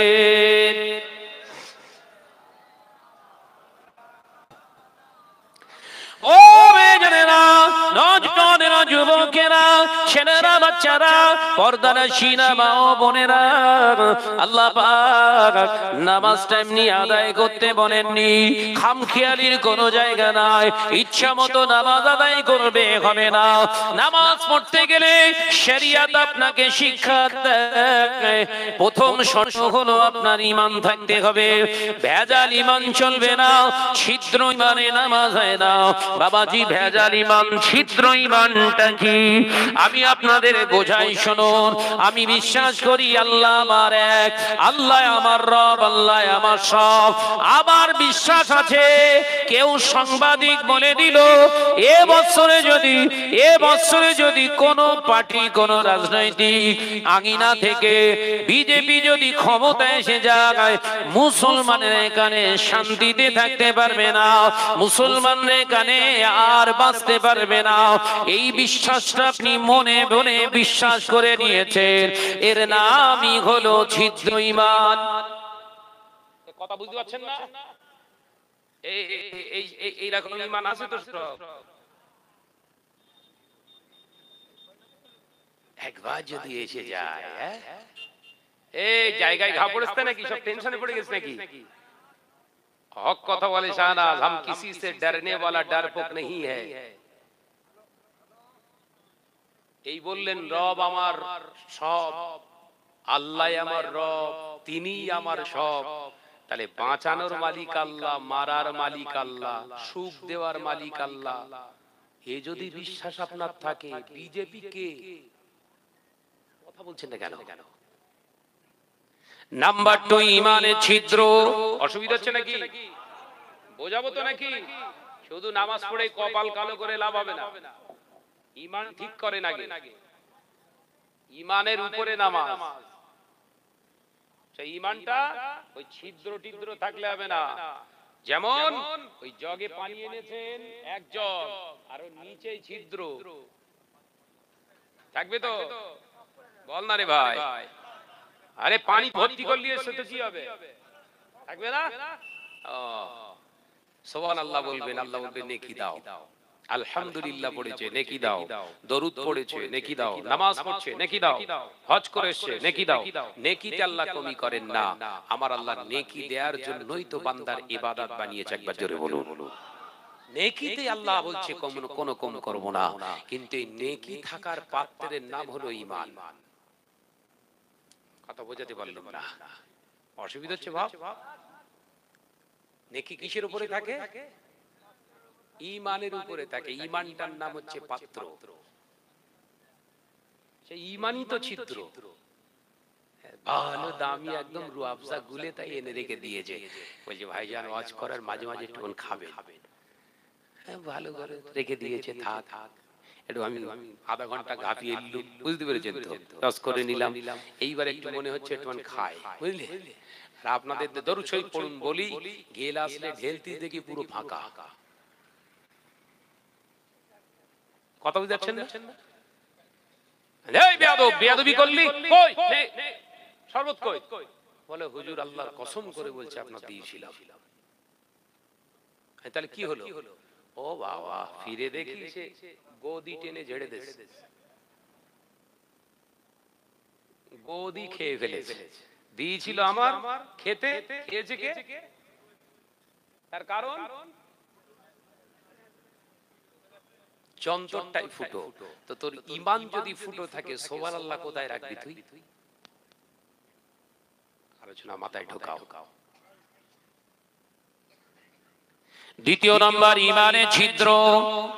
কলিকাতা আলিপুর আবহাওয়া দপ্তর থেকে খবর দিয়েছে ৭২ ঘন্টার ভিতরে বঙ্গোপসাগরে বিরাট একটা ঘূর্ণিঝড়ের সৃষ্টি হয়েছে। নাম দেয়া হয়েছে মন্থা। ওই মন্থা আসবে ১২০ কিলোমিটার বেগে ঝড়, ঘূর্ণিঝড় আসবে, আর বিরাট বজ্র বিদ্যুৎ সহ ভারী বর্ষণ বৃষ্টি হবে। ৭২ ঘন্টা হতে পারে, হতে পারে। আপনি টুপিওয়ালা, দাড়িওয়ালা, জুব্বাওয়ালা, আপনি হাজিওয়ালা, আপনি মাওলানাওয়ালা, আপনি মসজিদে নামাজ পড়তে গিয়ে বললেন কি হয়েছে শুনেছিস? কি হয়েছে না, কলিকাতা আলিপুর আবহাওয়া দপ্তর জানিয়ে দিয়েছে আবার ঘূর্ণিঝড় হবে। আবার ওই ঘূর্ণিঝড়টার নাম দিয়েছে মন্থা, আর ১২০ কিলোমিটার বেগে ঝড় হবে, কিচ্ছু আর থাকবে না। ঈমান ভালো আছে না ছিদ্র? এসব চুপ করে আর কিছু বলে না। এইরকম ঈমানে আপনি মটাস মটাস করে ঠুকতেছেন, ফেরেশতারা বলছে তুই ঠোক না, নেকি দিচ্ছি, কিন্তু ওই নেকি লেখার সময় লিখবো ছিদ্র ঈমানের সওয়াব। কথা বলে না? ছিদ্র ঈমানের সওয়াব। গোদা বাংলায় বুঝিয়ে রেখে যাচ্ছে, বুঝুন। তৃতীয় নাম্বার ছিদ্র। তৃতীয় নাম্বার ছিদ্র আপনার ঈমান আছে, আল্লাহ আমার রব, আল্লাহ আমার সব। হঠাৎ করে শরীর অসুস্থ হয়ে গিয়েছে, শরীরটা এতটাই অসুস্থ হয়ে গিয়েছে, এখান থেকে আপনার এখান থেকে সরবেরিয়া হসপিটালে নিয়ে গিয়েছে, সরবেরিয়া থেকে রেফার করে কলকাতা মেডিকেলে নিয়ে গিয়েছে, মেডিকেল রেফার করেছে, মুম্বাই চলে গিয়েছেন, মুম্বাইয়ে গিয়ে ট্রিটমেন্ট করলো, হলো না। ওখান থেকে আপনাকে ভেলোরে পাঠিয়ে দিয়েছে, ভেলোরে এসে ট্রিটমেন্ট হলো, সুস্থ হয়ে গেছে, বাড়িতে চলে এসেছে, মসজিদে জুম্মা পড়তে এসেছে, মুসল্লিরা সবাই খুশি, মুসাফা করে বললেন ভাইজান শরীরটা সুস্থ লাগছে, এখন আপনার ভালো দেখাচ্ছে, শরীর মনে হচ্ছে পুরো ফিট হয়ে গিয়েছে। অমনি আপনার মুখ থেকে বেরিয়ে বলল, ভাই আমি তো মরি যেতাম, ভাগ্যিস ভালো জায়গায় পড়েছিলাম, সেই জন্যই বেঁচে গেছি। কি মানে এই এরকম চলছে তো, কথা বলে না। এমন পাওয়ারের ওষুধ দিচ্ছে, পুরো যেই সেই জ্বর ছেড়ে যাচ্ছে, তোর কবরে বাস পড়বে। ঈমান বাঁচাতে পারেননি, নামাজ পড়ে জান্নাত খুঁজতে যাচ্ছ? মাথায় ঢুকছে বাপ? ঈমান বাঁচান। সুকৌশলে শয়তান বিভিন্ন প্রসেসিং এ আপনার ঈমানটাকে আগে বার করবে, তারপর বলবে নামাজ পড়। কিন্তু খেয়াল নেই, সবাই পড়ছে, আমিও পড়ি, আল্লাহু আকবার। ও নামাজে দাঁড়িয়ে কত রকম মনে পড়ছে, সরজরিয়া যাব, মাসের দাম ঠিক মতো পাবো, আল্লাহু আকবার, সুবহান রাব্বিল আযীম, সুবহান রাব্বিল। বড্ড গন্ডগোল হয়ে গেল, নাম না মনে আজকে ভালো পাবো না, আল্লাহু আকবার। ফেরেশতারা বলছে ও সব নামায় আমলে শুধু মাস লেখা হচ্ছে, কথা বলে না, নেকি আর হচ্ছে না, শুধু মাস। রিফিয়ার করুন, আর রিফিয়ার করার জন্যই আলেমরা এখানে আসবে, এই ছোট আজকারায় জলসা করতে আসবে আলেমরা, ওয়াইজিনরা এসে ইমানের ছিদ্রগুলোকে রিফিয়ার করে দিয়ে যাবে। এরা হলো ইমানের রিপেয়ারিং মিস্ত্রি। কথা বুঝতে পারছেন না? এ নজনেরা, খাঁটি ইমানের কথা, এই জমিনে কে থাকবে না থাকবে, কে আসলে ভালো হবে, কে আসলে ক্ষতি হবে, নুকসান হবে, লাভ হবে, ওটা বলতে পারবো না। তবে আল্লাহ জমিন, আল্লাহ যেটা করবে অতি আলহামদুলিল্লাহ, এটা হলো কমপ্লিট ইমানদারের কথা। একবার জোরে হবে না, একবার জোরে হবে না। আমি অসুস্থ ছিলাম, আল্লাহর পক্ষ থেকে অসুস্থ হয়েছিলাম, আল্লাহ চেয়েছে ভালো ডাক্তারের সোহবতে নিয়ে গিয়ে ভালো ট্রিটমেন্ট দিয়েছে, তবে আল্লাহ রাজি ছিলেন বলে ওই ট্রিটমেন্টেরও আল্লাহ ওসিলা করে আল্লাহ আবার আমাকে সুস্থতা দান করেছে। এটার নাম হলো কমপ্লিট ঈমান। ও বাবাজি শুনে নিন, কলিকাতা আবহাওয়া দপ্তর থেকে বলেছে 120 কিলোমিটার বেগে ঝড় আসতে পারে, হতে পারে কিনা আমি জানি না, ওরা সংবাদে বলেছে বলুক, তবে আমার বিশ্বাস আল্লাহর ইশারা না হলে কিছুই হবে না। দেখেছেন কথার কিরকম মার, 30 বরস হলেই ঈমান চিজ।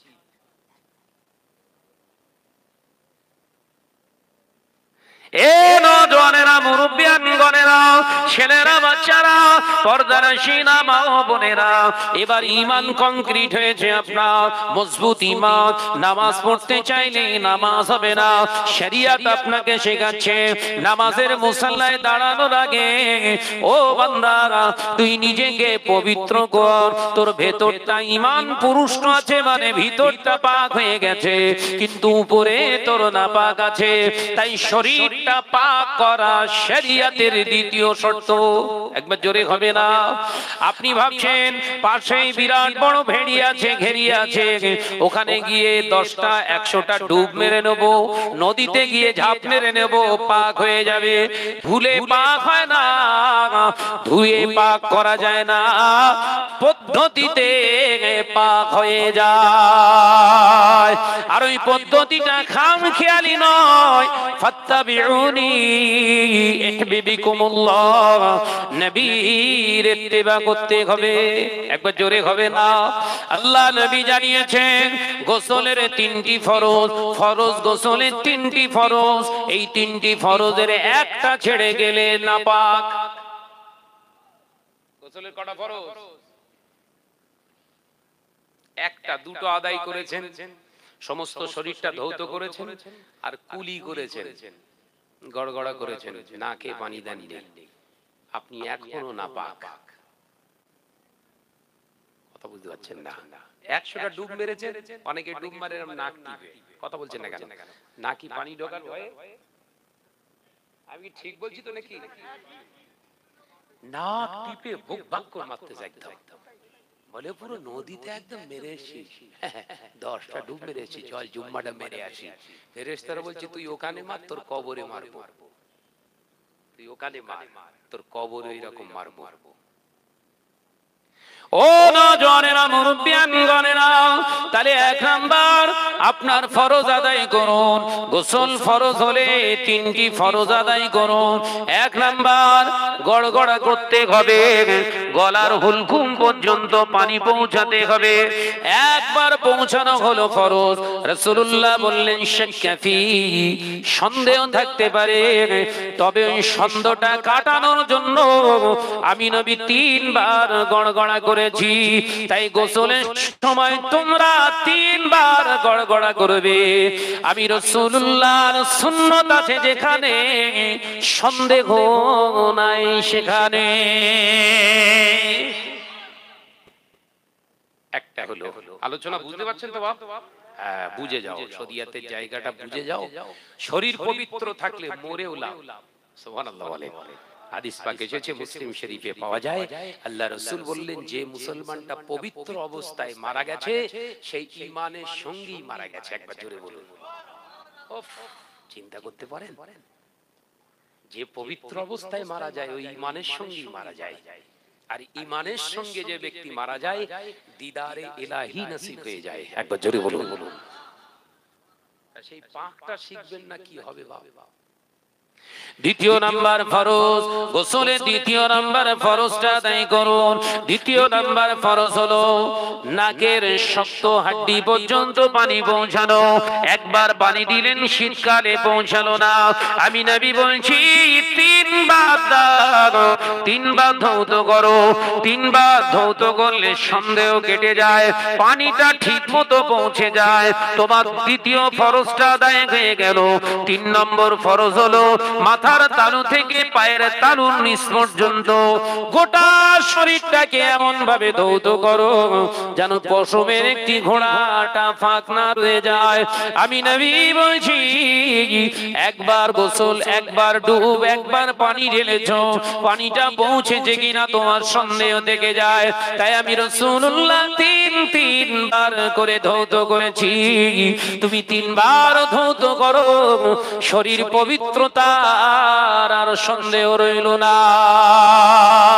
তাহলে ঈমান হলো সলিড, এবার শরীরটা হয়ে গেছে সলিড। নামাজে দাঁড়াবেন, নামাজ হবে না। শরিয়ত এবার মারাত্মক আপনাকে জিনিস শেখায়, যে পরদীয় বস্ত্রটা আপনি পরেছেন, পোশাকটা পরে আছেন, ওটা টি শার্ট হোক, আপনার কলারওয়ালা জামা হোক, পাঞ্জাবি হোক, জুব্বা হোক, প্যান্ট হোক, লুঙ্গি হোক, ইজার হোক, জিন্সি হোক, শরিয়ত বলছেন লা বাস জায়েজান, কোনো অসুবিধা নাই, তোর জন্য জায়েজ।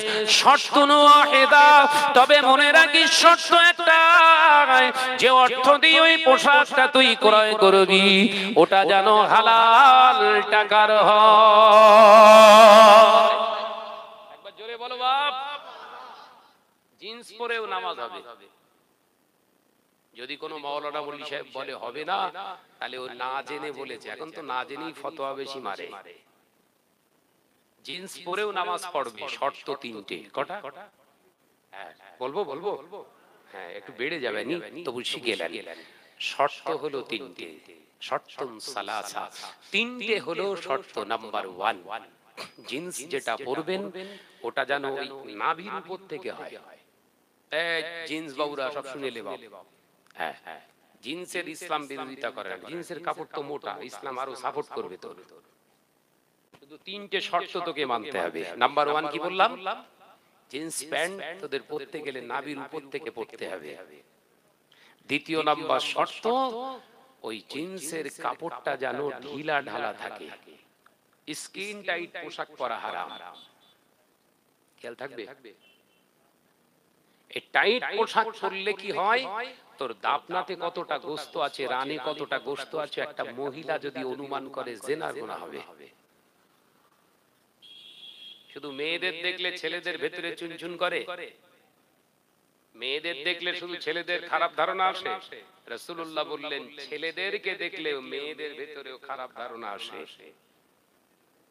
পর্দা শুধু একা আমাদের জন্য না, সমান। চোখের পর্দা করা শরিয়াতে ছেলে এবং মেয়ে উভয়ের জন্য ফরজ। একবার জোরে বলুন।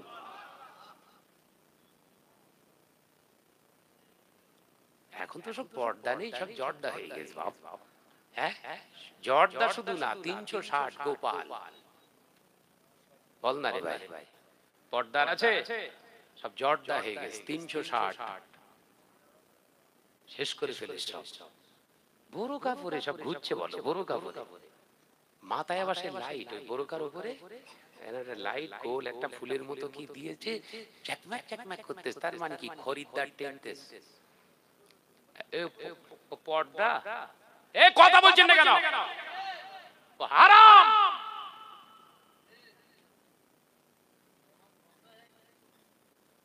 জায়গায় ঘা পড়তেছ না, শখ করে একটা মেয়ের কিনে দিলুম, তাও আবার ভাইজান এসে বলছে হারাম। ওই জন্য চুপ করে রয়েছে, যা বলবি বলকে যা। ওইরকম পোশাক কিনে দেওয়া মহিলাদের জন্য হারাম। আমাদের ঘরের মেয়েরা মনে করছে বোরকা পরিস মানে আমার মতো হেজাবি আর দুনিয়ায় কেউ নেই। ও বোরকা পরে আবার সেলফি তুলতে, ও পর্দার গোষ্ঠী উদ্ধার করতেছে বলো। হ্যাঁ, আমি কি ভুল বলছি? বোরকা গায়ে দিয়েছে, এই শোন না রে ভাই, বোরকা পরেছে, বোরকা গায়ে দিয়ে পার্কে গিয়ে বসে রয়েছে, অন্য ছেলের উরতের উপর মাথাতে গল্প করছে। ভাই ও পর্দা না জর্দা? হ্যাঁ, আল্লাহর জন্য, ওই ঠিক বলেছে, আল্লাহর জন্য